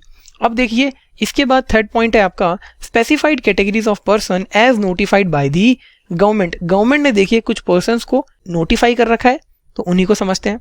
Person making only reverse charge supply. देखिए ऐसा पर्सन जो रिवर्स चार्ज के अंदर आने वाली सप्लाईज को प्रोवाइड कर रहा है तो उसे भी रजिस्ट्रेशन की रिक्वायरमेंट नहीं है। एग्जाम्पल से समझते हैं। देखिए मिस्टर ए है, इन्होंने बी को सप्लाईज प्रोवाइड करी, बी रिसिपिएंट है, तो यहाँ पर मिस्टर ए ने जो सप्लाईज प्रोवाइड की हैं वो रिवर्स चार्ज के अंदर आती है, मतलब बी यहाँ पर गवर्नमेंट को टैक्स डिपॉजिट करेंगे। तो मिस्टर ए के लिए यहाँ पर रजिस्ट्रेशन की रिक्वायरमेंट नहीं है, चाहे इनकी एग्रीगेट टर्नओवर 50 लाख रुपए ही क्यों ना हो। ठीक है, बहुत सिंपल। नेक्स्ट पॉइंट आपका, person making interstate taxable supply only services up to ₹20 lakh 10 lakh. अब देखिए ये पॉइंट आपका हमारी प्रीवियस वीडियो से लिंक है। किस तरीके से मैं आपको दिखाता हूँ। यहां पर देखिए हमने पढ़ा था कि अगर कोई interstate supplier only taxable services की सप्लाई करता है तो 20 लाख और 10 लाख रुपए की लिमिट देखनी है कंपलसरी रजिस्ट्रेशन के अंदर। तो यहां पर इन्होंने क्या कहा कि अगर कोई इंटरस्टेट सप्लायर 20 लाख रुपए तक और स्पेशल कैटेगरी स्टेट में 10 लाख रुपए तक की सप्लाई प्रोवाइड करता है तो रजिस्ट्रेशन नहीं लेना। तो सेम चीजें तो निकल कर आ गई सर, वहां पर बोला था कि 20 लाख और 10 लाख की लिमिट लगेगी, मतलब इस लिमिट को एक्सीड करते ही रजिस्ट्रेशन करना पड़ेगा। और यहां पर बता रहे हैं कि अगर 20 लाख और 10 लाख तक करा तो रजिस्ट्रेशन लेने की जरूरत नहीं है इंटरस्टेट सप्लायर को, जो कि सिर्फ और सिर्फ ओनली सर्विसेज की सप्लाई करता है। सेकंड पॉइंट इसका क्या था, देखिए person making interstate supply of notified handicraft goods up to ₹20 lakh 10 lakh. अगर कोई पर्सन इंटरस्टेट सप्लाईज कर रहा है नोटिफाइड हैंडीक्राफ्ट गुड्स की, तो वहां पर अगर 20 लाख रुपए तक की टर्नओवर है तो रजिस्ट्रेशन लेने की जरूरत नहीं है, और स्पेशल कैटेगरी स्टेट्स में 10 लाख रुपए तक। नेक्स्ट पॉइंट आपका देखिए कैजुअल टैक्सेबल पर्सन। अब एक कैजुअल टैक्सेबल पर्सन को हमने पढ़ा था कि रजिस्ट्रेशन लेना कंपलसरी होता है, लेकिन अगर कैजुअल टैक्सेबल पर्सन देखिए इंटरस्टेट सप्लाई करता है नोटिफाइड हैंडीक्राफ्ट गुड्स की, तो 20 लाख और 10 लाख रुपए तक अगर टर्नओवर है स्पेशल कैटेगरी स्टेट्स में तो रजिस्ट्रेशन लेने की रिक्वायरमेंट नहीं आती है। बहुत ही इंपॉर्टेंट पॉइंट है देखिए आपका ये स्पेसिफाइड कैटेगरी वाला, तो ध्यान से इसको रिवाइज कीजिएगा। अब कुछ हम बात कर लेते हैं पॉइंट्स की जो कि आपको नोट करने हैं। देखिए हमने पढ़ा था कि एजेंट के लिए रजिस्ट्रेशन लेना कंपलसरी है, लेकिन अगर जो प्रिंसिपल है वो ऐसी सप्लाईज करता है जो पूरी तरीके से एग्जेम्प्ट है तो एजेंट के लिए भी रजिस्ट्रेशन लायबल नहीं है। एग्जाम्पल के तौर पे देखिए अगर प्रिंसिपल एग्रीकल्चरिस्ट है तो एजेंट के लिए रजिस्ट्रेशन की लायबिलिटी नहीं रेज होती है। प्रिंसिपल टैक्सेबल पर्सन है, एजेंट लायबल हो जाएगा रजिस्ट्रेशन के लिए, लेकिन अगर प्रिंसिपल एग्रीकल्चरिस्ट है, एग्जेम्प्टेड सप्लाई प्रोवाइड कर रहा है तो रजिस्ट्रेशन की रिक्वायरमेंट नहीं आएगी। अभी तक देखिए आपने जितना पढ़ा, अब हम उसको टेक्स्ट में भी एक बार देख लेते हैं। Person not liable for registration section 23, person supply only देखिए दोज गुड्स और सर्विसेज और both which are not liable to tax या फिर होली एग्जेम्प्ट फ्रॉम टैक्स। इसके बाद एग्रीकल्चरिस्ट के लिए भी नहीं है, और एग्रीकल्चरिस्ट आपका सिर्फ और सिर्फ इंडिविजुअल और एचयूएफ हो सकते हैं। और क्या कहा, एग्रीकल्चरिस्ट अगर उन प्रोड्यूस की सप्लाई करता है जो उसने देखिए जमीन पर उगाए हैं तो वहां पर रजिस्ट्रेशन की रिक्वायरमेंट नहीं है एग्रीकल्चरिस्ट के लिए। फिर आपका स्पेसिफाइड कैटेगरी आ गया, जिसके अंदर अगर कोई पर्सन सिर्फ रिवर्स चार्ज वाली सप्लाईज प्रोवाइड कर रहा है तो सप्लायर के लिए रजिस्ट्रेशन रिक्वायर्ड नहीं है।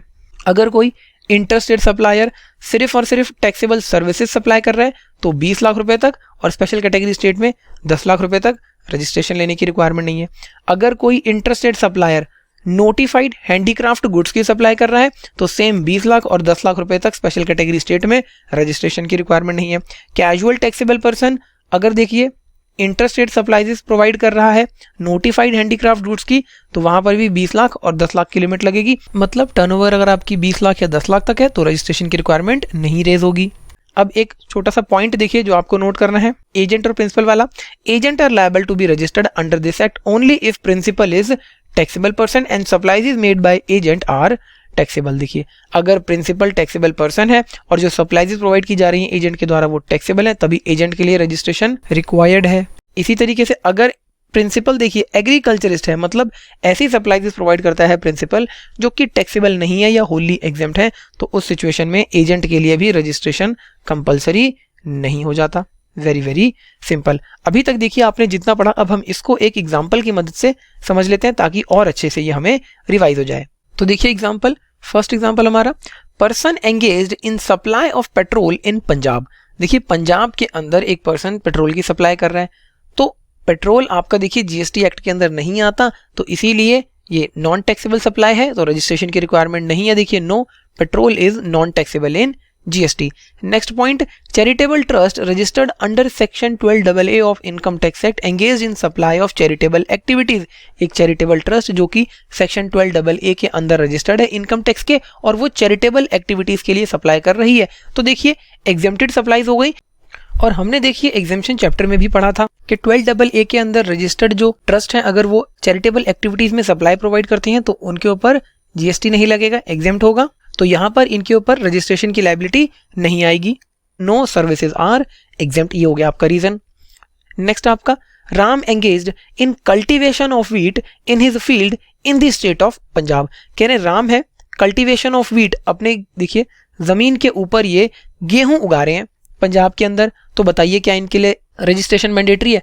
तो सबसे पहली चीज, राम एक इंडिविजुअल है और अपनी जमीन पर देखिए ये गेहूं उगाकर उसकी सप्लाई कर रहे हैं पंजाब के अंदर, तो यहाँ पर इनके लिए एग्रीकल्चरिस्ट होने के नाते रजिस्ट्रेशन की रिक्वायरमेंट नहीं आती। No agriculturist is exempt. Next point क्या है? Ram engaged in cultivation of wheat in the field of Punjab as well as trading of wheat. Highlight the word trading of wheat. Total turnover from cultivation is 32 lakhs and from trading is rupees 9 lakh। तो अगर मैं इसका total कर दूं तो 32 + 9 = 41। इस चीज को आप समझिए पहले तो। इसके बाद देखिए यहां पर इन्होंने कहा कि राम व्हीट को उगाने के साथ साथ उसकी ट्रेडिंग भी कर रहे हैं, और जब वो ट्रेडिंग आ जाता है तो इसका मतलब होता है सेल एंड परचेजेस। तो क्या ऐसा जरूरी है कि इन्होंने वही गेहूं बेचा होगा जो इन्होंने अपनी जमीन पर उगाया? नहीं, इन्होंने परचेज करके भी तो सेल किया होगा। यानी कि यहां पर मिस्टर राम सिर्फ और सिर्फ एग्रीकल्चरिस्ट नहीं है, और जब ये एग्रीकल्चरिस्ट की डेफिनेशन से बाहर आ गए तो आपको थ्रेशोल्ड लिमिट चेक करनी होगी। तो सिर्फ पंजाब के अंदर देखिए इन्होंने गुड्स की सप्लाई करी है, तो यहां पर इनके लिए रजिस्ट्रेशन कंपलसरी हो जाता है। रजिस्ट्रेशन इन्हें लेना पड़ेगा क्योंकि थ्रेशोल्ड लिमिट 40 lakhs की और इनकी टर्नओवर 41 lakh की। Turnover exceeds rupees 40 lakh। Very simple. Next point आपका देखिए क्या है? Transporter engaged exclusively in supply of GTA services liable to tax under reverse charge। कह रहे हैं कि ट्रांसपोर्टर एक्सक्लूसिवली GTA की सप्लाईज प्रोवाइड कर रहा है और ये GTA की सर्विसेज रिवर्स चार्ज के अंदर टैक्सेबल है। तो आप एक बार प्रोविजन देखिए यहां पर हमने देखा था कि अगर सिर्फ रिवर्स चार्ज वाली सप्लाईज प्रोवाइड की जा रही हैं सप्लायर के द्वारा तो उसके लिए रजिस्ट्रेशन कंपलसरी नहीं है, वो रजिस्ट्रेशन के लिए लायबल नहीं होता। तो यही चीज अब आप बता देंगे, no exclusive supply of reverse charge item. Very simple. Next है देखिए, transporter mention above supply GTA services to company whose aggregate turnover is less than threshold limit whether company needs to obtain registration. कह रहे कि transporter देखिए अपनी supplies provide कर रहे हैं कंपनी को और कंपनी की टर्नओवर थ्रेशोल्ड लिमिट से कम है, तो क्या कंपनी के लिए रजिस्ट्रेशन लेना होगा? यहां पर देखिए ट्रांसपोर्टर की बात नहीं कर रहा क्वेश्चन, कह रहे कंपनी के लिए रजिस्ट्रेशन जरूरी है कि नहीं। तो देखिए कंपनी के लिए यहां पर रजिस्ट्रेशन लेना जरूरी है क्योंकि कंपनी भी एक सप्लायर है और एक सप्लायर दूसरे सप्लायर से सर्विसेज अवेल कर रहा है, यानी कि कंपनी के लिए ये GTA सर्विसेज इनवर्ट सप्लाईज है, यानी कि कंपनी रिवर्स चार्ज के अंदर इस पर टैक्स डिपॉजिट करेगी तो कंपनी के लिए रजिस्ट्रेशन मैंडेटरी हो जाता है। Yes, company has to pay tax under reverse charge, तो देखिए कंपनी को रजिस्ट्रेशन लेना होगा। नेक्स्ट आपका Delhi based supplier engaged in supply of goods in Haryana and Punjab, total turnover is rupees 10 lakh। कह रहे हैं कि दिल्ली बेस्ड एक सप्लायर है और ये हरियाणा और पंजाब में गुड्स की सप्लाई कर रहा है और टर्नओवर इसकी 10 लाख है, तो बताइए रजिस्ट्रेशन लेना होगा कि नहीं? तो देखिए दिल्ली बेस्ड सप्लायर जब पंजाब और हरियाणा में कर रहा है इसका मतलब ये इंटरस्टेट सप्लाई हो गई और इंटरस्टेट सप्लाई गुड्स के केस में रजिस्ट्रेशन लेना कंपलसरी होता है। तो yes, interstate supply of goods. Very simple. Next क्या है? Delhi based supplier engaged in supply of services. अब देखिए सर्विसेज की सप्लाई कर रहा है एक दिल्ली बेस्ड सप्लायर, कहां पर? हरियाणा में, पंजाब में, और टोटल टर्नओवर 10 लाख रुपए है। अब आप यहां पर प्रोविजन देखिए हमने क्या पढ़ा था कि अगर पर्सन इंटरस्टेट सप्लाई करता है सर्विसेज की तो 20 लाख और 10 लाख रुपीस की लिमिट एप्लीकेबल हो जाएगी। तो यानी कि यहां पर देखिए इंटरस्टेट सप्लाई है सर्विसेज की और टर्नओवर कितनी है? 10 लाख, तो रजिस्ट्रेशन नहीं लेना होगा, इसीलिए लिखा आपने no interstate supply of services. देखिए इंटरस्टेट सप्लायर को लेना होता है लेकिन गवर्नमेंट ने रिलीफ भी दिया था। कहां पर रिलीफ दिया था इंटरस्टेट सप्लायर को? याद कीजिए, नोटिफाइड हैंडीक्राफ्ट गुड्स के केस में और only supply of taxable services के केस में। नेक्स्ट हमारा देखिए example, Haryana based person supply notified handicraft goods in neighbouring states aggregate turnover is rupees 15 lakh. अब एक Haryana based supplier notified handicraft goods की सप्लाई कर रहा है नेबरिंग स्टेट में, यानी कि interstate supply of handicraft goods और एग्रीगेट टर्नओवर 15 लाख है। तो हमने देखा था देखिए अगर नोटिफाइड हैंडीक्राफ्ट गुड्स के केस में अगर इंटरस्टेट सप्लाई की जाती है तो आपकी जो लिमिट है देखिए वो 20 लाख रुपीज है, हमने प्रोविजन में पढ़ा था। तो यहां पर रजिस्ट्रेशन की रिक्वायरमेंट नहीं आती है। No interstate supply of notified handicraft goods. तो एग्जाम्पल के साथ देखिए आपने यहाँ पर समझा किन केसेस में रजिस्ट्रेशन रिक्वायर्ड नहीं है। नोट्स बनाकर इसको रिवाइज कीजिए। Thank you so much. आइए स्टूडेंट्स, अब हम बात करते हैं where and by when to apply for registration. आपको कहाँ अप्लाई करना है और कब तक अप्लाई करना है रजिस्ट्रेशन के लिए। तो देखिए सेक्शन 25 ऑफ CGST एक्ट 2017 आपका इसके ऊपर बात करता है। तो फर्स्ट पॉइंट क्या बताया गया, पर्सन कवर्ड अंडर सेक्शन 22 और सेक्शन 24। सेक्शन 22 के अंदर हमने देखिए थ्रेशोल्ड लिमिट पढ़ी थी 10 लाख, स्पेशल कैटेगरी स्टेट्स में 20 लाख रुपीज, 40 लाख रुपीज आपने पढ़ी थी, और सेक्शन 24 के अंदर कंपलसरी रजिस्ट्रेशन के ऊपर बात कही गई थी। तो अगर कोई व्यक्ति सेक्शन 22 और सेक्शन 24 के हिसाब से रजिस्ट्रेशन लेना चाहता है तो उसे within 30 days from the date on which he becomes liable for registration apply करना होगा, विद इन 30 डेज करना होगा। एग्जाम्पल से समझिए, सपोज अगर 1 जनवरी को किसी सप्लायर की टर्नओवर 20 लाख रुपए को एक्सीड कर जाती है, स्पेशल कैटेगरी स्टेट में वो नहीं है, तो विद इन 30 डेज यानी कि 1 जन से 30 डेज यानी कि 30th जनवरी तक पर्सन को अप्लाई करना होगा रजिस्ट्रेशन के लिए। और अप्लाई आप देखिए ऑनलाइन करते हैं, वेरी सिंपल। सेकंड क्या है, अगर कोई कैजुअल टैक्सेबल पर्सन है या नॉन रेजिडेंट टैक्सेबल पर्सन है, कब अप्लाई करना होगा सर उसे, at least 5 days prior to commencement of business. अपना बिजनेस स्टार्ट करने से एटलीस्ट 5 दिन पहले उसे गवर्नमेंट को ऑनलाइन अप्लाई करना होगा रजिस्ट्रेशन के लिए। अब ये तो बात हुई देखिए कि कितने टाइम पीरियड के अंदर करना है। इफेक्टिव डेट क्या होगी रजिस्ट्रेशन की, इसके ऊपर हम बात करेंगे। तो देखिए इफेक्टिव डेट ऑफ रजिस्ट्रेशन, अगर कोई व्यक्ति एप्लीकेशन सबमिट करता है within 30 days from becoming liable to registration, जिस दिन से वो रजिस्ट्रेशन के लिए लायबल है और उसके 30 दिनों के अंदर अंदर अप्लाई कर देता है, तो इफेक्टिव डेट ऑफ रजिस्ट्रेशन मतलब किस दिन से ये माना जाएगा कि पर्सन रजिस्टर्ड है। देखिए date on which he becomes liable for registration, जिस दिन से वो लायबल हो गया रजिस्ट्रेशन के लिए। एग्जाम्पल देखिए हमने पीछे देखा था कि 1 जन को टर्नओवर देखिए 20 लाख से ज्यादा हो गई थी, और अगर इसके विद इन 30 डेज यानी कि 30th जन तक अप्लाई कर दिया तो इफेक्टिव डेट ऑफ रजिस्ट्रेशन क्या होगी आपकी, 1 जनवरी होगी। ऐसा माना जाएगा कि 1 जनवरी से व्यक्ति रजिस्टर्ड हो गया था, ये आपकी इफेक्टिव डेट ऑफ रजिस्ट्रेशन हो जाएगी। अगर कोई व्यक्ति देखिए आफ्टर 30 डेज अप्लाई करता है from becoming liable to registration, तो जिस दिन रजिस्ट्रेशन सर्टिफिकेट ग्रांट किया जाएगा उस दिन से व्यक्ति का रजिस्ट्रेशन इफेक्टिव माना जाएगा।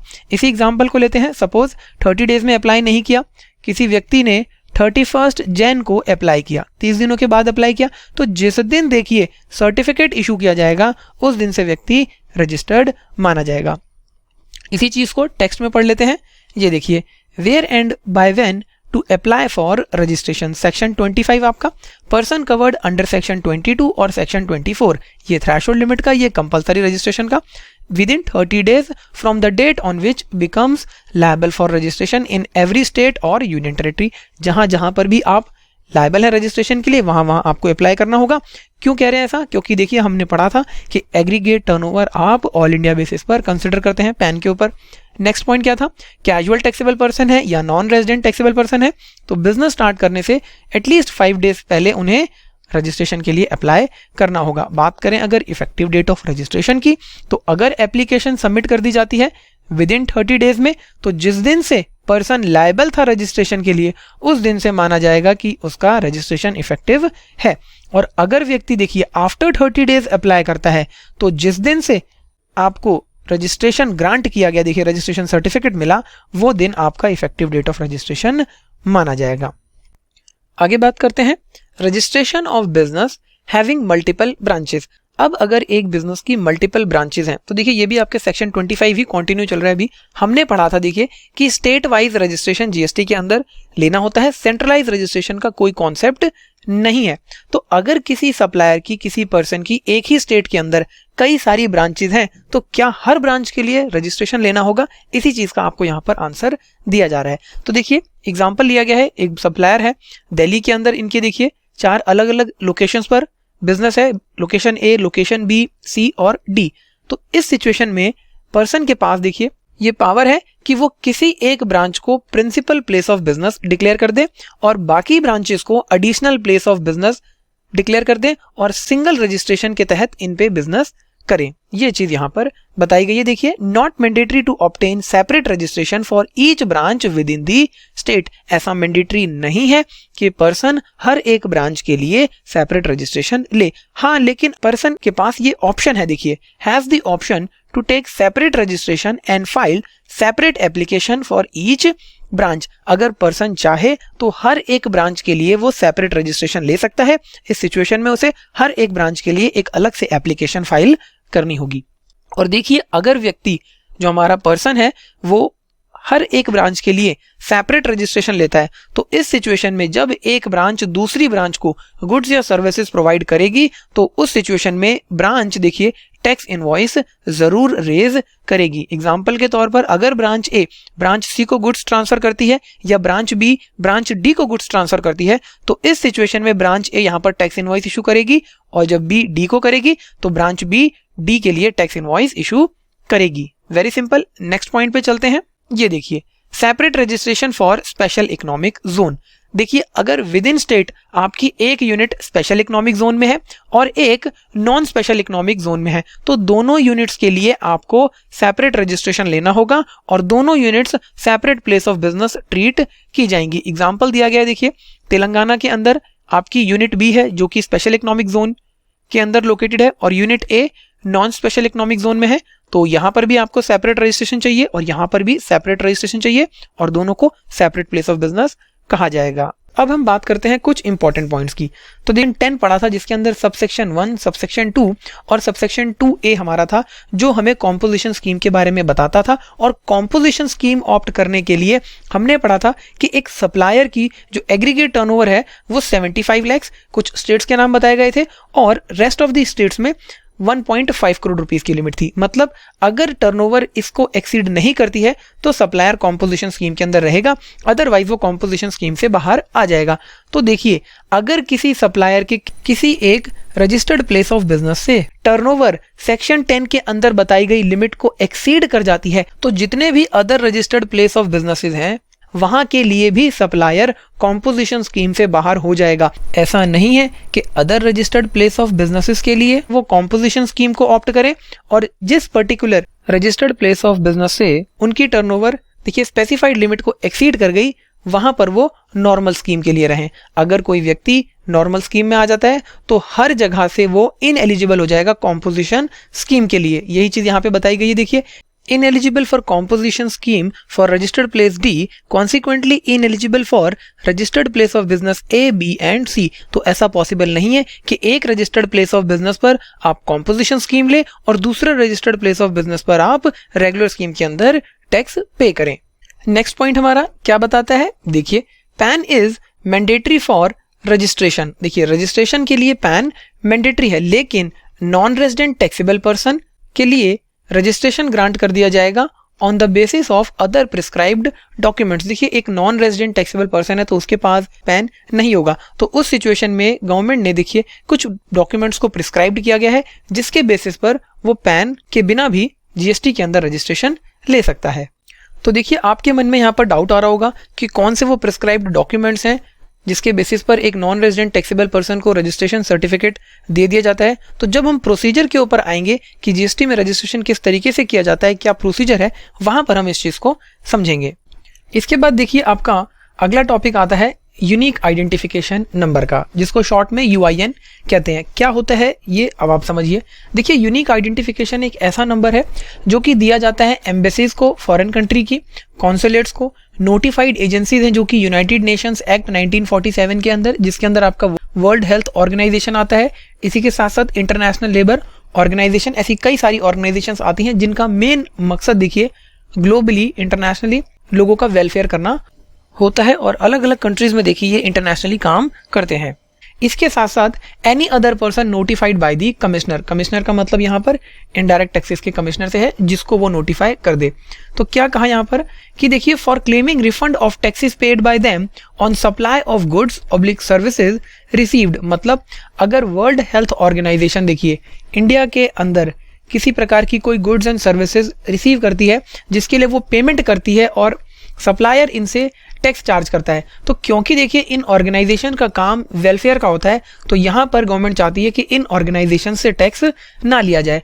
तो जितना टैक्स इन्होंने पे कर दिया है वो इनको रिफंड हो जाता है। तो इस रिफंड को लेने के लिए ही इन्हें यूनिक आइडेंटिफिकेशन नंबर दिया जाता है। तो इस नंबर की मदद से ये अपना रिफंड क्लेम कर सकते हैं, मतलब जितना टैक्स इन्होंने पे किया था गवर्नमेंट इनको वापस कर देगी।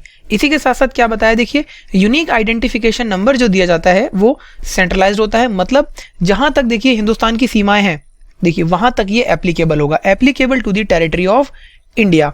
इसी के साथ साथ देखिए यूनिक आइडेंटिफिकेशन नंबर जो होल्डर होता है वो नॉट रजिस्टर्ड पर्सन होता है, मतलब ऐसा नहीं है कि आपके पास अगर यूनिक आइडेंटिफिकेशन नंबर है तो आपको जीएसटी के अंदर रजिस्टर्ड पर्सन माना जाएगा। क्योंकि देखिए रजिस्टर्ड पर्सन के पास 3 पावर होती हैं जो हमने देखी थी। सबसे पहली चीज क्या कि वो टैक्स कलेक्ट कर सकता है, उसका क्रेडिट पास ऑन कर सकता है और आईटीसी क्लेम कर सकता है। तो यूनिक आइडेंटिफिकेशन नंबर के होने से ऐसा नहीं है कि आपको रजिस्टर्ड पर्सन माना जाएगा, आप नॉन टैक्सेबल पर्सन ही रहेंगे। अब देखिए जितनी भी चीजें आपने यहाँ पर पढ़ी इन सभी को हम टेक्स्ट फॉर्म में पढ़ लेते हैं और नोट्स आप देखिए हैंड रिटन वाले ये बनाएंगे। तो ये देखिए टैक्स आपका registration of businesses having multiple branches. सबसे पहला पॉइंट हमने पढ़ा था कि मल्टीपल ब्रांचेस हैं तो किस तरीके से रजिस्ट्रेशन लेना होगा। तो देखिए नो सेंट्रलाइज रजिस्ट्रेशन का कॉन्सेप्ट होता है जीएसटी के अंदर और आपको हर स्टेट के अंदर देखिए रजिस्ट्रेशन सेपरेटली लेना होता है। लेकिन अगर मल्टीपल ब्रांचेस हैं सेम स्टेट के अंदर तो इस सिचुएशन में सप्लायर देखिए डिक्लेयर कर सकता है किसी एक प्लेस को प्रिंसिपल प्लेस ऑफ बिजनेस और बाकी सभी प्लेसेस को additional place of business under a single registration. Already हम लोगों ने ये चीज देखी थी। सेकंड पॉइंट क्या है, there is no mandatory requirement to obtain separate registration for multiple branches. ऐसी कोई मैंडेटरी रिक्वायरमेंट नहीं है कि हर एक ब्रांच के लिए आप सेपरेट रजिस्ट्रेशन लें। हावेवर ऐसा ऑप्शन जरूर है सप्लायर के पास कि वो हर एक ब्रांच के लिए इंडिपेंडेंट रजिस्ट्रेशन ले सकता है और अगर ऐसा करता है तो हर एक ब्रांच के लिए सेपरेट देखिए एप्लीकेशन आपको फाइल करनी होगी। Very simple. और अगर आप देखिए हर एक ब्रांच के लिए सेपरेट रजिस्ट्रेशन लेते हैं तो इस सिचुएशन में देखिए जब एक ब्रांच दूसरी ब्रांच को गुड्स सप्लाई करेगी तो उस सिचुएशन में टैक्स इनवॉइस रेज किया जाएगा। नेक्स्ट आपका देखिए आपको सेपरेट रजिस्ट्रेशन लेना होगा स्पेशल इकोनॉमिक जोन की यूनिट्स के लिए। आपके पास 2 यूनिट्स हैं, एक यूनिट स्पेशल इकोनॉमिक जोन में है, एक other than special economic zone में है। तो आपको दोनों यूनिट्स के लिए देखिए सेपरेट रजिस्ट्रेशन लेना होगा। यही चीज यहाँ पर बता दी गई, आप लोग रीड कर लेंगे। नेक्स्ट देखिए क्या बताया गया अदर इंपॉर्टेंट पॉइंट्स के अंदर। ऐसा पॉसिबल नहीं है कि एक रजिस्टर्ड पर्सन एक प्लेस के लिए नॉर्मल स्कीम के अंदर रजिस्टर्ड हो जाए और बाकी प्लेसेस के लिए कॉम्पोजिशन स्कीम के अंदर। जब आप कॉम्पोजिशन स्कीम से बाहर हो जाते हैं तो हर एक प्लेस ऑफ बिजनेस के लिए आप कॉम्पोजिशन स्कीम से बाहर हो जाएंगे, मतलब इनएलिजिबल हो जाएंगे। आपको रेगुलर स्कीम के अंदर या नॉर्मल स्कीम के अंदर टैक्स पे करना होगा, कॉम्पोजिशन स्कीम में नहीं कर सकते हैं। आपके रजिस्ट्रेशन के लिए देखिए पैन मैंडेटरी है, लेकिन नॉन रेजिडेंट टैक्सेबल पर्सन को बिना पैन के भी देखिए रजिस्ट्रेशन दिया जा सकता है अदर प्रिस्क्राइब डॉक्यूमेंट्स के बेसिस पर। और इसको हम आगे आने वाली वीडियोस में देखेंगे कि क्या मतलब है यहाँ पर अदर प्रिस्क्राइब्ड डॉक्यूमेंट्स का। इसके बाद यूनिक आइडेंटिफिकेशन नंबर हमने पढ़ा कि embassy of foreign countries, consulates, notified agencies under United Nations act 1947 जैसे कि WHO, इंटरनेशनल लेबर ऑर्गेनाइजेशन, जिनका मेन मकसद देखिए ग्लोबली वेलफेयर करना होता है पीपल्स की, तो इनको यूनिक आइडेंटिफिकेशन नंबर दिया जाता है ताकि ये लोग रिफंड क्लेम कर सके जितना इन्होंने टैक्स पे किया है अगर इन्होंने कोई गुड्स या सर्विसेज रिसीव करी हैं। और जहां तक देखिए हिंदुस्तान की सीमाएं लगती हैं, टेरिटरी लगती है, वहां तक ये यूनिक आइडेंटिफिकेशन नंबर एप्लीकेबल होता है, ये सेंट्रलाइज्ड होता है। इसी के साथ साथ यूनिक आइडेंटिफिकेशन नंबर अगर आपके पास है इसका मतलब आप रजिस्टर्ड पर्सन नहीं है और आपको नॉन टैक्सेबल पर्सन ट्रीट किया जाएगा। तो देखिए जितना भी आपने यहां तक पढ़ा इन सब के प्रॉपर नोट्स बनाकर रिवाइज कीजिए। Thank you so much. आइए स्टूडेंट्स अब हम बात करते हैं टेम्परेरी रजिस्ट्रेशन और सुमोटो रजिस्ट्रेशन की। तो देखिए प्रॉपर ऑफिसर जैसे आपने इनकम टैक्स एक्ट में असेसिंग ऑफिसर के बारे में पढ़ा था, इसी तरीके से सीजीएसटी एक्ट के अंदर जो फंक्शंस परफॉर्म किए जाते हैं वो प्रॉपर ऑफिसर के द्वारा किए जाते हैं। तो जब किसी प्रॉपर ऑफिसर को ऐसा लगता है कि पर्टिकुलर पर्सन लायबल है रजिस्ट्रेशन के लिए लेकिन वो रजिस्ट्रेशन नहीं लेता, fails to apply for registration के लिए अप्लाई नहीं करता, तो उस सिचुएशन में देखिए प्रॉपर ऑफिसर में register on temporary basis. Proper officer उस पर्टिकुलर पर्सन को टेम्परेरी बेसिस पर रजिस्टर कर सकता है सीजीएसटी एक्ट के अंदर। इसी के साथ साथ हमने एक सेकंड वर्ड क्या पढ़ा, सुमोटो रजिस्ट्रेशन। सुमोटो का मतलब क्या होता है, अपने आप। जब प्रॉपर ऑफिसर को ऐसा लगता है on the basis of survey, inquiry, inspection, search और any other proceedings under CGST act 2017 के पर्टिकुलर पर्सन को रजिस्टर्ड होना चाहिए था सीजीएसटी एक्ट में और नहीं लिया, तो प्रॉपर ऑफिसर उस सिचुएशन में टेम्परेरी रजिस्ट्रेशन कर देता है। अब अगर सपोज एग्जांपल लिया मैंने यहाँ पर कि मिस्टर ए थे, ये लायबल थे रजिस्ट्रेशन के लिए, इन्होंने नहीं लिया, प्रॉपर ऑफिसर ने इनको टेम्परेरी रजिस्टर कर दिया, या फिर प्रॉपर ऑफिसर को सर्वे, इंक्वायरी, इंस्पेक्शन, सर्च या किसी और प्रोसीडिंग्स की मदद से ये पता लगा कि इनको रजिस्ट्रेशन लेना चाहिए था, प्रॉपर ऑफिसर ने सुमोटो रजिस्टर कर दिया। तो मिस्टर ए के पास यहाँ पर ऑप्शन है, क्या ऑप्शन है, obtain registration within 90 days from the date of grant of temporary registration। जिस दिन टेम्परेरी रजिस्ट्रेशन ग्रांट किया गया प्रॉपर ऑफिसर के द्वारा, उस दिन से विदिन 90 डेज के अंदर ये परमानेंट रजिस्ट्रेशन ले ले अप्लाई करके। या फिर अगर मिस्टर ए को लगता है कि नहीं, प्रॉपर ऑफिसर ने ठीक नहीं किया उनके साथ, अननेसेसरी उनको रजिस्टर कर दिया गया है, तो गवर्नमेंट ने यहाँ पर इनको पावर दी कि अपील अगेंस्ट सच टेम्परेरी रजिस्ट्रेशन, ये इस टेम्परेरी रजिस्ट्रेशन के अगेंस्ट में अपील कर सकते हैं। कहां पर अपील करेंगे, एपिलेट अथॉरिटी को। और अगर देखिए appellate authority upholds decision of officer, अगर एपिलेट अथॉरिटी अपहोल्ड करती है डिसीजन प्रॉपर ऑफिसर का, तो उस सिचुएशन में person shall register with in 30 days from the order of appellate authority. Person को एपिलेट अथॉरिटी जिस दिन ऑर्डर पास कर देगी, उसके विद इन 30 डेज के अंदर रजिस्ट्रेशन के लिए अप्लाई करना होगा। और अगर देखिए एपिलेट अथॉरिटी मानती है ऐसा कि प्रॉपर ऑफिसर का डिसीजन ठीक नहीं था, रजिस्ट्रेशन की रिक्वायरमेंट नहीं थी, तो मिस्टर ए को उस केस में रजिस्ट्रेशन नहीं लेना होगा। बहुत ही सिंपल और कंसाइज वे में देखिए आपको टेम्परेरी रजिस्ट्रेशन और सुमोटो रजिस्ट्रेशन बताया गया।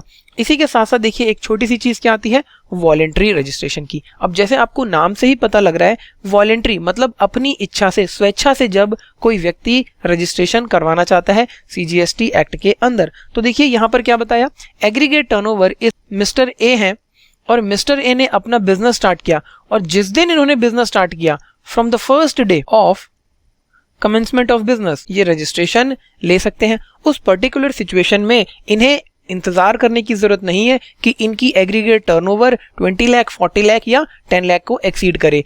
1 रुपए की भी टर्नओवर नहीं करी आपने, आप बिजनेस स्टार्ट करना चाहते हैं, आप रजिस्ट्रेशन ले लीजिए, कोई दिक्कत वाली बात नहीं है। तो इस सिचुएशन में देखिए मे ऑब्टेन रजिस्ट्रेशन, आप रजिस्ट्रेशन ले सकते हैं। चलिए टेक्स्ट में इस चीज को रीड कर लेते हैं। Temporary registration oblique suo motu registration bye the proper officer if the officer finds that person is liable for registration under act has failed to apply for such registration, such officer means proper officer may register the said person on a temporary basis। temporary basis पर proper officer register कर देगा। such person shall either obtain the registration within 90 days, देखिए जिस person को temporary registration दिया गया है वो व्यक्ति within 90 days from the date of grant of temporary registration permanent registration ले सकता है, या फिर अपील कर सकता है इस टेम्परेरी रजिस्ट्रेशन के अगेंस्ट में एपिलेट अथॉरिटी के पास। और अगर एपिलेट अथॉरिटी अपहोल्ड करती है डिसीजन, अपहोल्ड करने का क्या मतलब है, प्रॉपर ऑफिसर के डिसीजन से सहमत होती है, तो उस सिचुएशन में पर्सन को रजिस्ट्रेशन लेना होगा within 30 days from the order of appellate authority. Voluntary registration के केस में देखिए क्या बताया, for seamless flow of credit to customers a person may decide to voluntary registration. एक पर्सन ये चाहता है कि जितना भी वो टैक्स पे करेगा जीएसटी एक्ट के अंदर अपने बिजनेस को रन करने के लिए उसका क्रेडिट ले सके, तो वो पहले दिन से ही रजिस्ट्रेशन ले लेता है, उसे वॉलेंट्री रजिस्ट्रेशन कहते हैं। और उस सिचुएशन में आपको इंतजार करने की जरूरत नहीं है कि आपकी टर्नओवर कब एक्सीड करे 40 लाख, 20 लाख या 10 लाख को, आप पहले दिन से ही रजिस्ट्रेशन ले सकते हैं। तो ये था देखिए आपका टेम्परेरी और सुमोटो रजिस्ट्रेशन के साथ साथ वॉलेंट्री रजिस्ट्रेशन। नोट बनाकर प्रिपेयर कीजिए इसको। Thank you so much. आइए स्टूडेंट्स अब बात करते हैं प्रोसीजर फॉर रजिस्ट्रेशन की, कि रजिस्ट्रेशन के लिए क्या प्रोसीजर फॉलो किया जाता है। तो 2 पार्ट में देखिए ये डिस्कस किया गया है, हम पहले पार्ट 1 की बात कर रहे हैं। तो देखिए हर वो व्यक्ति जो लायबल है रजिस्ट्रेशन के लिए, और हमने देखिए पढ़ा था सेक्शन 22 के अंदर कि अगर एग्रीगेट टर्नओवर थ्रेशोल्ड लिमिट को एक्सीड कर जाएगी तो व्यक्ति लायबल हो जाएगा, या फिर सेक्शन 24 के हिसाब से कंपलसरी रजिस्ट्रेशन लेना पड़े तब लायबल होगा। And person seeking voluntary registration, ऐसे व्यक्ति जो वॉलेंटरली रजिस्ट्रेशन लेना चाहते हैं वो, क्या करेंगे देखिए, before applying for registration declare his pan, mobile number, email address, state oblique union territory in part A of form GST REG 01 on GST common portal. देखिए जीएसटी कॉमन पोर्टल पर registration के लिए जो हमारा फॉर्म होता है वो REG 01 होता है और इसके अंदर दो पार्ट्स होते हैं, पार्ट ए और पार्ट बी। पार्ट ए के अंदर देखिए जो व्यक्ति अप्लाई कर रहा है उसके बारे में इंफॉर्मेशन जाती है और पार्ट बी के अंदर बिजनेस के बारे में डिटेल जाती है। तो ये देखिए आपने देखा पार्ट ए के अंदर क्या क्या डिटेल्स हैं, ये सारी details pan number, mobile number, email address, state या यूनियन टेरिटरी जहां पर आप हैं वो सारी चीजें फिल करनी है। इसके बाद क्या होगा देखिए, आपका PAN, mobile number, email address are validated, इनको वैलिडेट किया जाएगा, मतलब इनको चेक किया जाएगा। कैसे चेक करेंगे देखिए, pan validated online by common portal from CBDT database, central board of direct taxes. देखिए इनकम टैक्स का जो डेटाबेस है वहां से आपके पैन का वैलिडेशन हो जाएगा। Mobile number and email verified through one time password send to it, mobile पर देखिए आपके OTP आएगा और ईमेल एड्रेस पर आपके लिंक आएगा जिस पे क्लिक करके आपको OTP डालना है और आपकी दोनों चीजें वैलिडेट हो जाएंगी। इसके बाद क्या होगा देखिए, एक टेम्परेरी रेफरेंस नंबर जनरेट होगा and communicated to the applicant on the validation of mobile number and email address. एक टेम्परेरी रेफरेंस नंबर जनरेट होगा और ये कब होगा, जब आपका मोबाइल नंबर और ईमेल एड्रेस वेरीफाई हो जाएगा और ये टेम्परेरी रेफरेंस नंबर आपको कम्युनिकेट कर दिया जाएगा। इसके बाद देखिए इस टेम्परेरी रेफरेंस नंबर का यूज करके आप फॉर्म के पार्ट बी को फिल करेंगे। देखिए applicant shall electronically submit application in part B of application form along with specified documents at the common portal after undergoing Aadhaar authentication for grant of registration। जब आपके पास TRN आ गया तो इसको use करके आप पार्ट बी को fill करेंगे और आधार ऑथेंटिकेशन करने के बाद आपकी ये एप्लीकेशन देखिए सबमिट हो जाएगी। अब देखिए आधार ऑथेंटिकेशन के लिए आपके पास 15 दिन का टाइम होता है, 15 दिन के अंदर आप अपना आधार ऑथेंटिकेशन कर सकते हैं। आधार ऑथेंटिकेशन करने के बाद आपकी जो एप्लीकेशन है वो सबमिट हो जाएगी। इसके बाद on receipt of such application an acknowledgement in the prescribed form shall be issued to the applicant electronically. आपकी एप्लीकेशन सबमिट होने के बाद एक एक्नॉलेजमेंट देखिए आपके पास आएगी जो कि इलेक्ट्रॉनिकली आपको मिल जाएगी। इसी के साथ देखिए a casual taxable person applying for registration gets a TRN for making an advance deposit of tax in his electronic cash ledger and acknowledgement is issued only after the said deposit. कह रहे हैं कि अगर एक casual taxable person apply करता है registration के लिए तो उस पर्टिकुलर सिचुएशन में आपका टेम्परेरी रेफरेंस नंबर कब जनरेट होगा, जब कैजुअल टैक्सेबल पर्सन अपने इलेक्ट्रॉनिक कैश लेजर के अंदर एडवांस डिपॉजिट करेगा। तो देखिए एडवांस डिपॉजिट करने के बाद ही एक्नॉलेजमेंट रिसीव होगी एक कैजुअल टैक्सेबल पर्सन को। आगे बात करते हैं, देखिए application shall be forwarded to the proper officer. ये सारी चीजें होने के बाद देखिए जब एक्नॉलेजमेंट आपको मिल गई इसके बाद आपकी एप्लीकेशन प्रॉपर ऑफिसर को फॉरवर्ड कर दी जाएगी। अब प्रॉपर ऑफिसर किस तरीके से काम करेगा इस एप्लीकेशन के ऊपर वो हम सेकंड पार्ट में देखते हैं। आइए ये देखिए, proper officer examines the application and accompanying documents. Proper officer क्या करेगा, यहाँ पर एग्जामिन करेगा किस चीज को, आपकी एप्लीकेशन को और उस एप्लीकेशन के साथ जितने भी डॉक्यूमेंट्स आपने सबमिट करे हैं। If same are found in order, देखिए अगर आपके जो डॉक्यूमेंट्स हैं वो सब कुछ ठीक लगता है, सब कुछ ऑर्डर में है, तो proper officer within 7 working days from the date of submission of application without site verification if applicant successfully validated his Aadhaar authentication. कह रहे हैं विद इन 7 वर्किंग डेज अगर एप्लीकेंट ने आधार ऑथेंटिकेशन कर रखा है, proper officer will grant registration certificate in form GST REG 06। Form GST REG 06 देखिए आपका रजिस्ट्रेशन सर्टिफिकेट का फॉर्म है जिसके अंदर GST नंबर भी होता है, तो ये आपको डिपार्टमेंट की तरफ से मिल जाएगा। और अगर देखिए एप्लीकेंट ने आधार ऑथेंटिकेशन नहीं करा, उस सिचुएशन में क्या होगा, in case where applicant fails to undergo does not opt for Aadhaar authentication. अगर एप्लीकेंट आधार ऑथेंटिकेशन में फेल कर जाता है या फिर ऑप्ट नहीं करता आधार ऑथेंटिकेशन को, proper officer deem it fit to carry out site verification. Proper officer physical verification कर सकता है प्लेस ऑफ बिजनेस की, और ये कब तक करेगा, देखिए registration is granted within 30 days of application after site verification of site and prescribed documents. देखिए फिजिकल वेरिफिकेशन करने के 30 दिनों के अंदर अंदर प्रॉपर ऑफिसर इस पर्टिकुलर सिचुएशन में डॉक्यूमेंट्स को वेरीफाई करने के बाद रजिस्ट्रेशन ग्रांट कर देगा। तो ये थी बात। देखिए अगर सब कुछ ऑर्डर में है, सब कुछ ठीक है, तो अगर देखिए डॉक्यूमेंट्स आपके ऑर्डर में नहीं मिलते हैं, कुछ इनकम्प्लीट मिलते हैं, उस सिचुएशन में क्या होगा? Proper officer issues notice electronically with in 7 working days.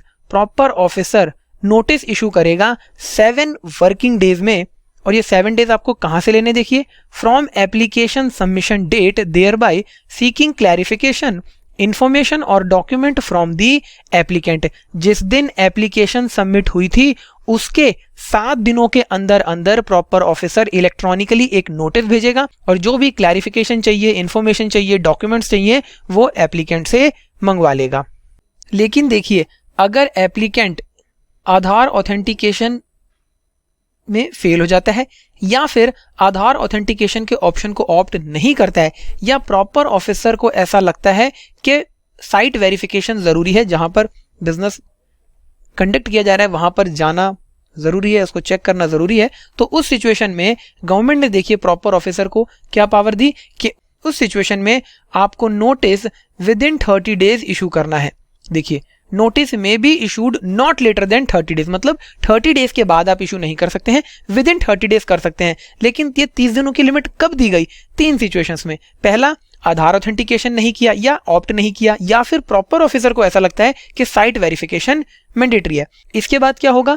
If applicant has furnished the clarifications, informations और documents within 7 working days from receipt of notice. देखिए प्रॉपर ऑफिसर ने नोटिस इशू करा और एप्लीकेंट ने within 7 days from the date of receipt of notice सारी information, clarifications, documents submit कर दिए, proper officer satisfy हो गया, तो within 7 working days from the date of receipt of information, clarification, document, proper officer issue कर देगा आपका registration certificate. और अगर देखिए एप्लीकेंट ने within 7 days information, documents, clarification नहीं दी, या फिर प्रॉपर ऑफिसर सेटिस्फाई नहीं है जो इंफॉर्मेशन, डॉक्यूमेंट्स, क्लैरिफिकेशंस दी गई हैं एप्लीकेंट के द्वारा, प्रॉपर ऑफिसर रिजेक्ट कर देगा एप्लीकेशन को for reason to be recorded in writing. Writing में रीजंस को रिकॉर्ड करके।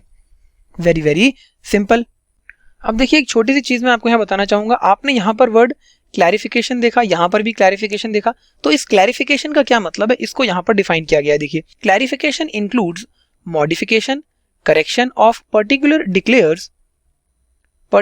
declared in the application for registration other than PAN, state, mobile number and email address। मतलब क्या है इसका कि mobile number, email address, state और पैन, इनको छोड़कर अगर कोई मॉडिफिकेशन करना चाहते हैं, कोई करेक्शन करना चाहते हैं, तो वो भी आपकी क्लैरिफिकेशन के अंदर ही आती है। Very simple. अब देखिए इसके बाद एक कॉन्सेप्ट आता है यहाँ पर डीम्ड अप्रूवल ऑफ एप्लीकेशन का। मतलब आप ऐसा मानेंगे कि एप्लीकेशन अप्रूव हो गई है। कब अप्रूव हो गई है, किस तरीके से डीम्ड अप्रूवल की बात होती है, आइए समझते हैं। देखिए if proper officer fails to take any action, अगर प्रॉपर ऑफिसर कोई एक्शन लेने में फेल कर जाता है, मतलब क्या है कि यहां पर आपने देखा था प्रॉपर ऑफिसर नोटिस भेजकर क्लैरिफिकेशन मांगेगा, अदर इंफॉर्मेशन मांग सकता है, डॉक्यूमेंट्स मांग सकता है और साइट विजिट भी कर सकता है, और वो ये सब चीजें नहीं करता। देखिए within 30 days from the date of submission of application in case where registration is to be granted after physical verification of the premises of a person who fails to undergo Aadhaar authentication or does not opt the same, or where proper officer deemed fit to carry out site verification। देखिए अगर person आधार authentication को opt नहीं करता या फिर physical verification fail कर जाता है आधार ऑथेंटिकेशन में, या प्रॉपर ऑफिसर वेरिफिकेशन करने के या प्रॉपर ऑफिसर फिजिकल वेरिफिकेशन करने के 30 दिनों के अंदर अंदर कोई एक्शन नहीं लेता है, या फिर within 7 working days from the date of submission of application in a case other than above. देखिए हमने यहां पढ़ा था कि 7 वर्किंग डेज में आपको रजिस्ट्रेशन ग्रांट कर दिया जाएगा अगर आधार ऑथेंटिकेशन आपका हो गया है और सब कुछ ओके है। लेकिन आपको डिपार्टमेंट की तरफ से विद इन 7 वर्किंग डेज कोई भी इंफॉर्मेशन नहीं आई, तो आप क्या मानेंगे, आपको डीम्ड अप्रूवल मिल चुका है। इसके अलावा देखिए within 7 working days from the date of receipt of clarification, information, document furnished by the applicant, आपने डॉक्यूमेंट्स, इंफॉर्मेशन, क्लैरिफिकेशन दे दी जो प्रॉपर ऑफिसर ने मांगी थी, और देने के विद इन 7 डेज आपके पास कोई इंटीमेशन नहीं आया, तो आप मानेंगे कि आपकी रजिस्ट्रेशन एप्लीकेशन डीम्ड अप्रूव हो गई है। देखिए, the application for grant of registration shall be deemed to have been approved, यहां पर डीम्ड अप्रूवल मान लिया जाएगा। तो देखिए, ये था पूरा प्रोसीजर रजिस्ट्रेशन का जो आपने मेरे साथ देखा। इस चार्ट को ही अच्छे से प्रिपेयर कीजिए। Thank you so much. आइए स्टूडेंट्स, अब बात करते हैं रजिस्ट्रेशन प्रोसीजर की इन case of casual taxable person and non resident taxable person. तो देखिए, सबसे पहले एक बार ब्रीफ ले लेते हैं कैजुअल टैक्सेबल पर्सन और नॉन रेजिडेंट टैक्सेबल पर्सन का।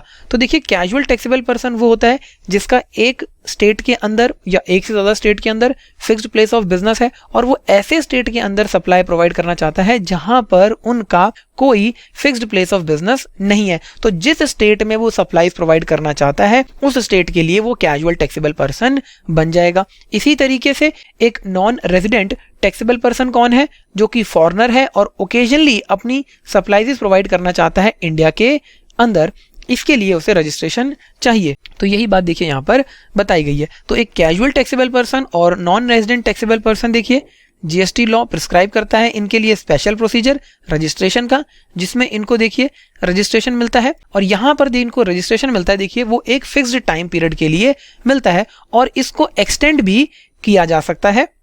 Very simple. नेक्स्ट क्या बात बताई? They have to apply for registration at least 5 days in advance before making any supply. देखिए, सप्लाई करने से एटलीस्ट 5 दिन पहले इनको एडवांस में रजिस्ट्रेशन के लिए अप्लाई करना होगा। Registration is granted to them और period of operation is extended only after they make advance deposit of the estimated tax liability. क्या कह रहे हैं कि एक कैजुअल टैक्सेबल पर्सन या नॉन रेजिडेंट टैक्सेबल पर्सन को रजिस्ट्रेशन तभी ग्रांट किया जाएगा या एक्सटेंशन तभी मिलेगा जब वो एडवांस में अपनी एस्टिमेटेड टैक्स लाइबिलिटी डिपॉजिट कर देंगे।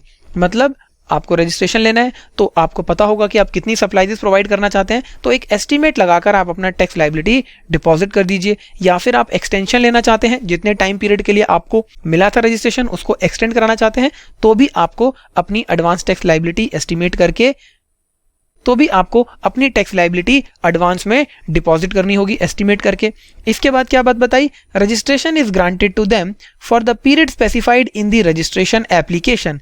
देखिए क्या बताया यहाँ पर कि रजिस्ट्रेशन एक कैजुअल टैक्सेबल पर्सन या नॉन रेजिडेंट टैक्सेबल पर्सन को सिर्फ और सिर्फ उतने टाइम के लिए मिलेगा जितना उन्होंने रजिस्ट्रेशन एप्लीकेशन में मेंशन किया है, या फिर 90 days from the effective date of registration, 90 दिनों के लिए मिलेगा। गवर्नमेंट देखिए इस 90 days को बाद में एक्सटेंड भी कर सकती है। उस सिचुएशन में देखिए आपको एडवांस डिपॉजिट करना होगा अपनी एस्टिमेटेड लाइबिलिटी का। तो ये था प्रोसीजर कैजुअल टैक्सेबल पर्सन और नॉन रेजिडेंट टैक्सेबल पर्सन के लिए। रिवाइज कीजिए इसको। Thank you so much. आइए स्टूडेंट्स, अब बात करते हैं how Aadhaar authentication is done. Registration के अंदर किस तरीके से आधार ऑथेंटिकेशन किया जाता है। तो देखिए इससे पहले हम आधार ऑथेंटिकेशन को समझे, हम एक छोटी सी चीज समझ लेते हैं कि आधार ऑथेंटिकेशन गवर्नमेंट ने इंट्रोड्यूस क्यों करा, क्यों आधार का ऑथेंटिकेशन रजिस्ट्रेशन के टाइम पर गवर्नमेंट करवाना चाह रही है। तो देखिए पहले क्या होता था कि आपको जब जीएसटी के अंदर रजिस्ट्रेशन लेना होता तो ऑनलाइन आप एप्लीकेशन देते थे जिसके अंदर एड्रेस प्रूफ भी दिया जाता था। अब सपोज किसी ने अपना इलेक्ट्रिसिटी बिल दिया तो सॉफ्ट कॉपी वो सबमिट कर रहा है, तो क्या करते थे, देखिए यहाँ पर पर्सन्स के इलेक्ट्रिसिटी बिल की जो सॉफ्ट कॉपी है इसके अंदर अपना एड्रेस चेंज कर देते थे, जिससे होता क्या था, गलत एड्रेस प्रूफ पर आपको जीएसटी के अंदर रजिस्ट्रेशन मिल जाता था। तो गवर्नमेंट इस चीज को खत्म करना चाहती थी कि ये गलत एड्रेसेस पर जीएसटी का रजिस्ट्रेशन ना मिले। तो इसको खत्म करने के लिए गवर्नमेंट ने क्या कहा कि जो भी व्यक्ति अप्लाई कर रहा है रजिस्ट्रेशन के लिए उसको अपना आधार भी लिंक करना होगा और उसको हम वेरीफाई करेंगे, क्योंकि देखिए आधार के अंदर आपका सारा डेटा है, आपकी डेट ऑफ बर्थ, आपका पैन से भी देखिए आधार लिंक होता है, बैंक अकाउंट से आपका आधार लिंक होता है, आपका एड्रेस प्रूफ क्या है, क्योंकि आधार जब बनता है तो ये सारी चीज़ें वेरीफाई होती हैं। तो एड्रेस प्रूफ को वेरीफाई करने के लिए गवर्नमेंट ने देखिए आधार ऑथेंटिकेशन का कॉन्सेप्ट इंट्रोड्यूस किया। तो देखिए जब आप अप्लाई करने के लिए जाते हैं जीएसटी पोर्टल पे तो वहां पर ऑप्शन आता है आधार ऑथेंटिकेशन का। अब ऑप्शन आ रहा है तो एसएससी के पास ऑप्शन है कि वो ऑप्ट करे आधार ऑथेंटिकेशन को या फिर ऑप्ट ना करे, या ऑप्ट करने के बाद किसी कारण से ऑथेंटिकेशन फेल हो जाए, पूरा ना हो पाए, तो इन दो सिचुएशंस में क्या सिनेरियो बनेगा, इस पर अब हम बात करने वाले हैं। तो देखिए पहला केस मैं ले रहा हूं यहाँ पर कि जब पर्सन ने आधार ऑथेंटिकेशन के ऑप्शन को ऑप्ट नहीं करा या किया था पर वैलिडेशन कंप्लीट नहीं हो पाया, फेल हो गया, तो क्या होगा इस सिचुएशन में sir? Registration will not be deemed to be approved within 7 working days and site verification is mandatory. आपका जो रजिस्ट्रेशन है देखिए वो 7 वर्किंग डेज में अप्रूव्ड नहीं माना जाएगा। क्या मतलब है इसका? देखिए जब आप एप्लीकेशन सबमिट कर देते हैं और डिपार्टमेंट की तरफ से कोई नोटिस नहीं आता, कोई क्वेरी नहीं आती, कोई क्लैरिफिकेशन नहीं आती, तो हम ये मानते हैं कि विद इन 7 वर्किंग डेज आपका रजिस्ट्रेशन अप्रूव हो गया है और आप जीएसटी पोर्टल पे जाकर अपना रजिस्ट्रेशन सर्टिफिकेट ले सकते हैं। लेकिन अगर आपका आधार ऑथेंटिकेशन ऑप्ट आपने नहीं किया या फेल हो गया, तो इस पर्टिकुलर सिचुएशन में आपका रजिस्ट्रेशन अप्रूव नहीं माना जाएगा और देखिए मैंडेटरी हो जाएगा साइट वेरिफिकेशन। साइट वेरिफिकेशन का क्या मतलब है? जीएसटी डिपार्टमेंट से देखिए प्रॉपर ऑफिसर आपके प्लेस ऑफ बिजनेस पर आके प्लेस ऑफ बिजनेस को वेरीफाई करेगा कि आप बिजनेस वाकई कर रहे हैं या नहीं कर रहे इस पर्टिकुलर प्लेस से। सेकंड आता है देखिए आपका ऑप्ट फॉर ऑथेंटिकेशन। अगर कोई पर्सन ऑप्ट कर लेता है आधार ऑथेंटिकेशन को, तो क्या प्रोसीजर है, किस तरीके से किया जाएगा, अब हम उस पर बात कर रहे हैं। तो देखिए ऑथेंटिकेशन लिंक है, ये सेंड किया जाएगा आपके मोबाइल नंबर पर, ईमेल आईडी पर, प्राइमरी ऑथराइज्ड सिग्नेटरी के। अब प्राइमरी ऑथराइज्ड सिग्नेटरी क्या है, यह बात आप समझिए। देखिए अगर एक इंडिविजुअल जीएसटी में रजिस्ट्रेशन के लिए अप्लाई कर रहा है तो उस पर्टिकुलर इंडिविजुअल को प्राइमरी ऑथराइज्ड सिग्नेटरी कहा जाएगा। लेकिन देखिए अगर एचयूएफ के केस की मैं बात करूं या फिर पार्टनरशिप फर्म है या कोई कंपनी है, तो यहां पर देखिए प्राइमरी ऑथराइज्ड सिग्नेटरी होगा। एचयूएफ के केस में जैसे कर्ता हो गया, पार्टनरशिप फर्म के केस में जो भी पार्टनर देखिए ऑथराइज्ड किया गया है वो होगा, कंपनी के केस में देखिए डायरेक्टर्स हो सकते हैं। ठीक है, तो इस प्राइमरी ऑथराइज्ड सिग्नेटरी की ईमेल आईडी पर और मोबाइल नंबर पर लिंक आएगा। इस लिंक पर क्लिक करने के बाद देखिए एक विंडो ओपन होगी और इस विंडो के अंदर आपको अपना आधार नंबर डालना है और आधार नंबर डालने के बाद जो भी आपका मोबाइल नंबर और ईमेल आईडी आधार के साथ लिंक है, देखिए आपको पता है कि आधार के साथ आपका मोबाइल नंबर लिंक होता है, ईमेल एड्रेस अगर आपने दे रखा है तो वो भी लिंक होगा, तो उस मोबाइल नंबर पर एक ओटीपी जाएगा और ईमेल आईडी पर एक लिंक जाएगा। ठीक है, इसके बाद क्या करेंगे आप? ईमेल आईडी पर जो लिंक आया है उसको क्लिक करेंगे और वहां पर अपना ओटीपी डाल देंगे और ऐसा करते ही देखिए आपका आधार ऑथेंटिकेशन कंप्लीट हो जाएगा। On Aadhaar authentication application will deem to be approved in 7 working days. Aadhaar authentication होते ही देखिए विद इन 7 वर्किंग डेज ऐसा माना जाएगा कि आपकी एप्लीकेशन अप्रूव हो गई है। अब देखिए एप्लीकेशन अप्रूव हो गई है, इसका मतलब ये नहीं है कि आपको रजिस्ट्रेशन मिल गया है। इसका मतलब क्या है कि आप रजिस्ट्रेशन के लिए एलिजिबल कर गए हैं, अभी आपकी सिर्फ एप्लीकेशन अप्रूव हुई है, इस चीज का ध्यान रखना है। इसके बाद देखिए जब आपकी एप्लीकेशन अप्रूव हो जाएगी, not marked for mandatory site visit unless tax official raises a show cause notice. जब आपका आधार ऑथेंटिकेशन कंप्लीट हो जाएगा तो साइट वेरिफिकेशन, जैसा कि हमने यहां पर देखा था मैंडेटरी है, टैक्स ऑफिशियल्स आकर आपका प्लेस ऑफ बिजनेस देखेंगे, यहां पर वो मैंडेटरी नहीं रहेगा अनलेस अगर देखिए टैक्स ऑफिशियल को ऐसा लगता है कि आपके केस में ये नेसेसरी है, जरूरी है, तो वो एक शो कॉज नोटिस इशू करेंगे, मतलब कारण बताओ नोटिस के क्यों हम आपका साइट वेरिफिकेशन ना करें। यहां पर एक अपॉर्चुनिटी ऑफ बीइंग हर्ड भी दी जाएगी जो पर्सन अप्लाई कर रहा है। तो देखिए ये था आधार ऑथेंटिकेशन का कॉन्सेप्ट किस तरीके से किया जाता है। अब हम इसको रीड कर लेते हैं। तो ये देखिए how Aadhaar authentication is done, किस तरीके से किया जाता है, क्यों किया जाता है, मैं ऑलरेडी आपको बता चुका हूं। While filing documents for registration applicant gets the option to opt for Aadhaar authentication. देखिए ऑप्शन आएगा आधार ऑथेंटिकेशन का। If the person does not opt for Aadhaar authentication, अगर पर्सन देखिए ऑप्ट नहीं करता है आधार ऑथेंटिकेशन को या फिर ऑप्ट करने के बाद ऑथेंटिकेशन फेल हो जाता है, पूरा नहीं हो पाता। अब फेल कब होगा? सपोज आपने जो मोबाइल नंबर दिया था वो गलत डाल दिया है, ठीक है, जिसकी वजह से आपका ऑथेंटिकेशन गलत हो गया, ईमेल आईडी गलत डाल दी। Is fails in validation, registration application will not deemed approved in 7 working days. आपकी जो रजिस्ट्रेशन एप्लीकेशन है वो अप्रूव नहीं मानी जाएगी और इस सिचुएशन में मैंडेटरी हो जाता है site visit and approval thereafter by the tax official. और आपको जो अप्रूवल मिलेगा, एप्लीकेशन जो आपकी अप्रूव होगी वो साइट विजिट के बाद होगी। अगर पर्सन ऑप्ट करता है आधार ऑथेंटिकेशन का ऑप्शन। तो किस तरीके से होगा देखिए, ऑथेंटिकेशन लिंक आएगा आपके मोबाइल नंबर पर और ईमेल आईडी पर, आप क्लिक करेंगे, आधार ऑथेंटिकेशन की विंडो देखिए ओपन होगी और वहां पर जाके आप अपना ओटीपी एंटर कर देंगे जो आपके रजिस्टर्ड मोबाइल नंबर पर आया है। और ये मोबाइल नंबर देखिए आधार के साथ लिंक है, इस चीज का ध्यान रखना। देखिए यहां पर लिखा है on the mobile number and email ID linked with Aadhaar. वो ईमेल आईडी और वो मोबाइल नंबर जो लिंक है आपका आधार के साथ, उस पर ये देखिए ओटीपी जाएगा। ऑन आधार ऑथेंटिकेशन एप्लीकेशन आपकी अप्रूव मानी जाएगी विद इन 7 वर्किंग डेज और साइट विजिट यहां पर मैंडेटरी नहीं होगा unless tax official show cause notice issue ना करे। तो ये था आधार ऑथेंटिकेशन का पूरा हमारा टॉपिक, वेरी सिंपल। चलिए अब बात करते हैं कुछ स्पेशल पॉइंट्स की।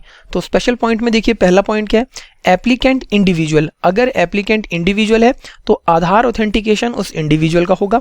अगर एप्लीकेंट अदर देन इंडिविजुअल है, जैसे कि company, HUF, partnership firm, trust या फिर एनजीओ है कोई, तो उस सिचुएशन में क्या होगा, ऑथेंटिकेशन ऑफ आधार कर्ता का किया जाएगा। देखिए एचयूएफ के केस में managing director, whole time director company के केसेस में, पार्टनर देखिए आपके पार्टनरशिप फर्म के केसेस में, member of managing committee, board of trustee या फिर authorised representative, authorised signatory and such other notified class of person. Other notified class of person का क्या मतलब है, सपोज कोई ट्रस्ट है तो ट्रस्ट के अंदर जो ट्रस्टी हैं उनका होगा, तो किसी एक ट्रस्टी को देखिए ऑथराइज किया गया होगा ऑथराइज्ड सिग्नेटरी की हैसियत से, तो उसका आधार ऑथेंटिकेशन किया जाएगा। यही चीज यहां पर बताई गई है। Aadhaar authentication is required to be eligible for grant of registration. Already मैंने आपको बताया कि आधार ऑथेंटिकेशन होने के बाद आप एलिजिबल हो जाते हैं कि आपको रजिस्ट्रेशन ग्रांट किया जाए। इसके बाद एक छोटी सी और इंपॉर्टेंट बात क्या है, date of submission of application. कब माना जाएगा कि आपकी एप्लीकेशन सबमिट हो गई है, ये चीज यहां पर बताई जा रही है। तो देखिए नीचे 2 डेट्स दी गई हैं, इसमें से जो भी अर्लियर होगी वो आपकी सबमिशन की डेट मानी जाएगी। Earlier of date of authentication of Aadhaar number, जिस दिन आप अपना आधार नंबर ऑथेंटिकेट कर लेते हैं, या फिर और 15 days from submission of the application in part B of form GST REG 01। अब एक चीज समझ लीजिए यहां पर, देखिए ये है आपका REG 01 फॉर्म। पार्ट ए के अंदर जो व्यक्ति अप्लाई कर रहा है उसके बारे में डिटेल्स आती हैं, और पार्ट बी के अंदर देखिए आपकी बिजनेसेस के बारे में डिटेल आती है। और यहां पर क्या कहा कि जिस दिन आपने आधार ऑथेंटिकेट किया वो डेट, या 15 days from submission of application, जब आप ये पार्ट बी सबमिट कर देंगे तो इसके बाद 15 डेज आपको लेने हैं। देखिए प्रैक्टिकली क्या होता है मैं आपको बता देता हूं। जब आप आधार ऑथेंटिकेशन के ऑप्शन पे जाते हैं तो जैसे ही देखिए आप वहां पर क्लिक करेंगे तो जो भी आपकी रजिस्टर्ड ईमेल आईडी है आधार के साथ, उसके ऊपर गवर्नमेंट लिंक भेज देती है, और वो लिंक आपका देखिए 15 दिन तक वैलिड होता है। ठीक है, तो यानी कि वहां पर 15 दिन तक आप अपना आधार ऑथेंटिकेशन कर सकते हैं। और अगर आपने उस 15 दिनों में कर दिया तो जिस दिन आधार ऑथेंटिकेट हो गया उस दिन आपकी सबमिशन की डेट मान ली जाएगी। लेकिन सपोज आपने वो 15 दिन तक ऑथेंटिकेट नहीं किया तो जो भी अगला 16वां दिन है वो आपकी मानी जाएगी कि एप्लीकेशन सबमिट हो गई है। ठीक है, यही बात यहां पर बताई गई। देखिए 1 जैन को देखिए सपोज किसी ने फॉर्म फिल कर दिया था तो 16 जैन को आप सबमिट मान लेंगे एप्लीकेशन, अगर आधार ऑथेंटिकेशन देखिए आपने 15 दिनों तक नहीं किया। ठीक है, और अगर इससे पहले आपने आधार ऑथेंटिकेशन कर दिया, सपोज 1 जैन को मैंने फाइल करी थी और 7 जनवरी को मैंने अपना आधार ऑथेंटिकेशन कंप्लीट कर दिया, तो 7 जैन को आप मान लेंगे कि आपकी एप्लीकेशन सबमिट हो गई। चाहे तो आप देखिए 1 जैन को भी कर सकते हैं। तो ये था देखिए आपका date of submission of application form, very simple. इसी चीज को चलिए अब टेक्स्ट में एक बार देख लेते हैं हम लोग। ये सिर्फ आपकी रेफरेंस के लिए दिखाया गया था, इसको नोट करने की जरूरत नहीं है, हैंड रिटन नोट्स आप बनाएंगे। स्पेशल पॉइंट में देखिए in case applicant is an individual, तो इंडिविजुअल का आधार ऑथेंटिकेशन किया जाएगा। एप्लीकेंट अदर देन इंडिविजुअल है तो एचएफ के केस में कर्ता, कंपनी के केस में देखिए managing director, whole time director, such number of partners, partnership firm के केस की बात करी, member of managing committee of association, board of trustee, authorised representative, authorised signatory and such other notifies class of persons आ गए आपके। Already मैं बता चुका हूं आपको। Aadhaar authentication is required to be eligible for grant of registration. Aadhaar authentication के बाद आप एलिजिबल हो जाते हैं रजिस्ट्रेशन के लिए। Date of submission of application कब माना जाएगा, जिस दिन आपका आधार ऑथेंटिकेशन देखिए हो जाता है, या फिर और 15 days from the submission of application जो कि आप GST REG 01 के अंदर फिल करते हैं। तो ये तो थे देखिए आपके आधार ऑथेंटिकेशन से रिलेटेड पॉइंट्स। अब कुछ ऐसे केसेस की बात करते हैं जहां पर देखिए गवर्नमेंट ने आधार ऑथेंटिकेशन को एग्जेम्प्ट कर रखा है, मतलब आधार ऑथेंटिकेशन करवाने की ज़रूरत नहीं है। देखिए persons exempt from Aadhaar authentication, ऐसे पर्सन्स जिनके लिए आधार ऑथेंटिकेशन एग्जेम्प्ट है, तो वो हम यहाँ पर देखने वाले हैं। तो देखिए पहला है a person who is not the citizen of India, ऐसा व्यक्ति जो भारत का नागरिक नहीं है। अब देखिए सिटीजन नहीं है तो उसके पास आधार भी नहीं होगा, तो उस सिचुएशन में गवर्नमेंट ने उसे एग्जेम्पशन दे दी। सेकंड क्या कहा, डिपार्टमेंट और इस्टेब्लिशमेंट ऑफ स्टेट गवर्नमेंट और सेंट्रल गवर्नमेंट, अगर स्टेट गवर्नमेंट या सेंट्रल गवर्नमेंट का कोई डिपार्टमेंट है उसको भी देखिए आधार ऑथेंटिकेशन नहीं कराना। जैसे कि सेंट्रल गवर्नमेंट के डिपार्टमेंट है आपका इनकम टैक्स का हो गया, देखिए ये इनडायरेक्ट टैक्सेस का central board of indirect taxes and custom हो गया आपका, कोई स्टैट्यूटरी बॉडी है, लोकल अथॉरिटी है, इनको भी देखिए ऑथेंटिकेशन करवाने की जरूरत नहीं है, जैसे कि आपके म्युनिसिपल कॉर्पोरेशन हो गई, लोकल अथॉरिटी, ठीक है। इसके बाद पब्लिक सेक्टर अंडरटेकिंग्स, जितने भी आपके पीएसयूज होते हैं जैसे कि ओएनजीसी, कोल इंडिया, गेल इंडिया, इनको भी देखिए आधार ऑथेंटिकेशन की कैटेगरी से एग्जेम्प्ट किया गया है। इसके बाद a person applying for UIN, देखिए ऐसे पर्सन जो यूनिक आइडेंटिफिकेशन नंबर के लिए अप्लाई कर रहे हैं उन्हें भी आधार ऑथेंटिकेशन करवाने की जरूरत नहीं है, जैसे कि वर्ल्ड हेल्थ ऑर्गेनाइजेशन हो गया आपका, इंटरनेशनल लेबर ऑर्गेनाइजेशन, इनको देखिए यूनिक आइडेंटिफिकेशन नंबर दिया जाता है ताकि ये रिफंड क्लेम कर सके जितना इन्होंने टैक्स पे किया है, तो इनको भी आधार ऑथेंटिकेशन की क्राइटेरिया से एग्जेम्पशन प्रोवाइड की गई है। आइए चलते हैं आगे, छोटा सा टॉपिक हमारा एक और, if Aadhaar is not assign, अगर आधार असाइन नहीं हुआ। अभी तक आपने देखा कि आधार का ऑथेंटिकेशन करना है, पर्सन के पास ऑप्शन है कि वो ऑप्ट करे या ना करे। इसके बाद आपने देखा कि कौन कौन से केसेस में गवर्नमेंट ने एग्जेम्पशन प्रोवाइड कर दी आधार ऑथेंटिकेशन से। लेकिन अगर किसी व्यक्ति को असाइन ही नहीं हुआ आधार, उसके पास आधार नहीं है, तब क्या होगा, इस सिचुएशन की अब हम यहाँ पर बात करने वाले हैं। तो देखिए to new applicant, new applicant का मतलब क्या है, एक नया एप्लीकेंट जो जीएसटी के अंदर रजिस्ट्रेशन लेना चाहता है, मतलब जीएसटी में रजिस्टर नहीं है और उसको अभी गवर्नमेंट की तरफ से आधार नहीं मिला, तो क्या करेंगे, देखिए offers alternate and viable means of identification. देखिए वो पर्सन और देखेंगे कि आप कहाँ से बिजनेस रन कर रहे हैं, स्पेसिफाइड इन रूल 9। अब रूल 9 क्या है, तो देखिए नीचे जो आपके यहाँ पर बताई गई है बातें, ये रूल 9 की ही बातें हैं, तो इनको भी देख लेते हैं। Proper officer with approval of an officer authorised by commissioner physically verifying the principal place of business in presence of applicant. देखिए आप इस तरीके से कभी भी एग्जाम में कोई शॉर्ट फॉर्म या एब्रीवेशन नहीं लिखेंगे, यहाँ पर सिर्फ स्पेस कम है इसलिए लिखा गया है। तो देखिए क्या कहा यहाँ पर, प्रॉपर ऑफिसर अप्रूवल लेगा देखिए ऑफिसर से, ताकि वो फिजिकली वेरीफाई कर सके प्लेस ऑफ बिजनेस को इन प्रेजेंस ऑफ एप्लीकेंट, एप्लीकेंट की उपस्थिति में वो प्रिंसिपल प्लेस ऑफ बिजनेस को विजिट करेगा। और देखिए प्रॉपर ऑफिसर, जिस ऑफिसर से अप्रूवल लेगा, इस ऑफिसर को ऑथोराइज्ड किया होगा कमिश्नर ने, कमिश्नर ऑफ इनडायरेक्ट टैक्सेस, और ये जो ऑफिसर है देखिए असिस्टेंट कमिश्नर या इससे ऊपर की पोस्ट का व्यक्ति होगा। क्या मतलब है, एक लाइन में बता देता हूं, देखिए प्रॉपर ऑफिसर अप्रूवल लेगा असिस्टेंट कमिश्नर या फिर असिस्टेंट कमिश्नर के ऊपर की किसी भी पोस्ट वाले व्यक्ति से, और उसके बाद फिजिकल वेरिफिकेशन कर सकता है प्रिंसिपल प्लेस ऑफ बिजनेस की एप्लीकेंट के। नेक्स्ट क्या बताया, registration granted within 30 working days after physical verification of principal place of business and documents as proper officer may deem fit. अगर प्रॉपर ऑफिसर को देखिए लगता है कि सब कुछ ठीक है, फिजिकल वेरिफिकेशन करने के बाद सारे डॉक्यूमेंट्स कंप्लीट है, तो within 30 days after physical verification registration grant कर दिया जाएगा।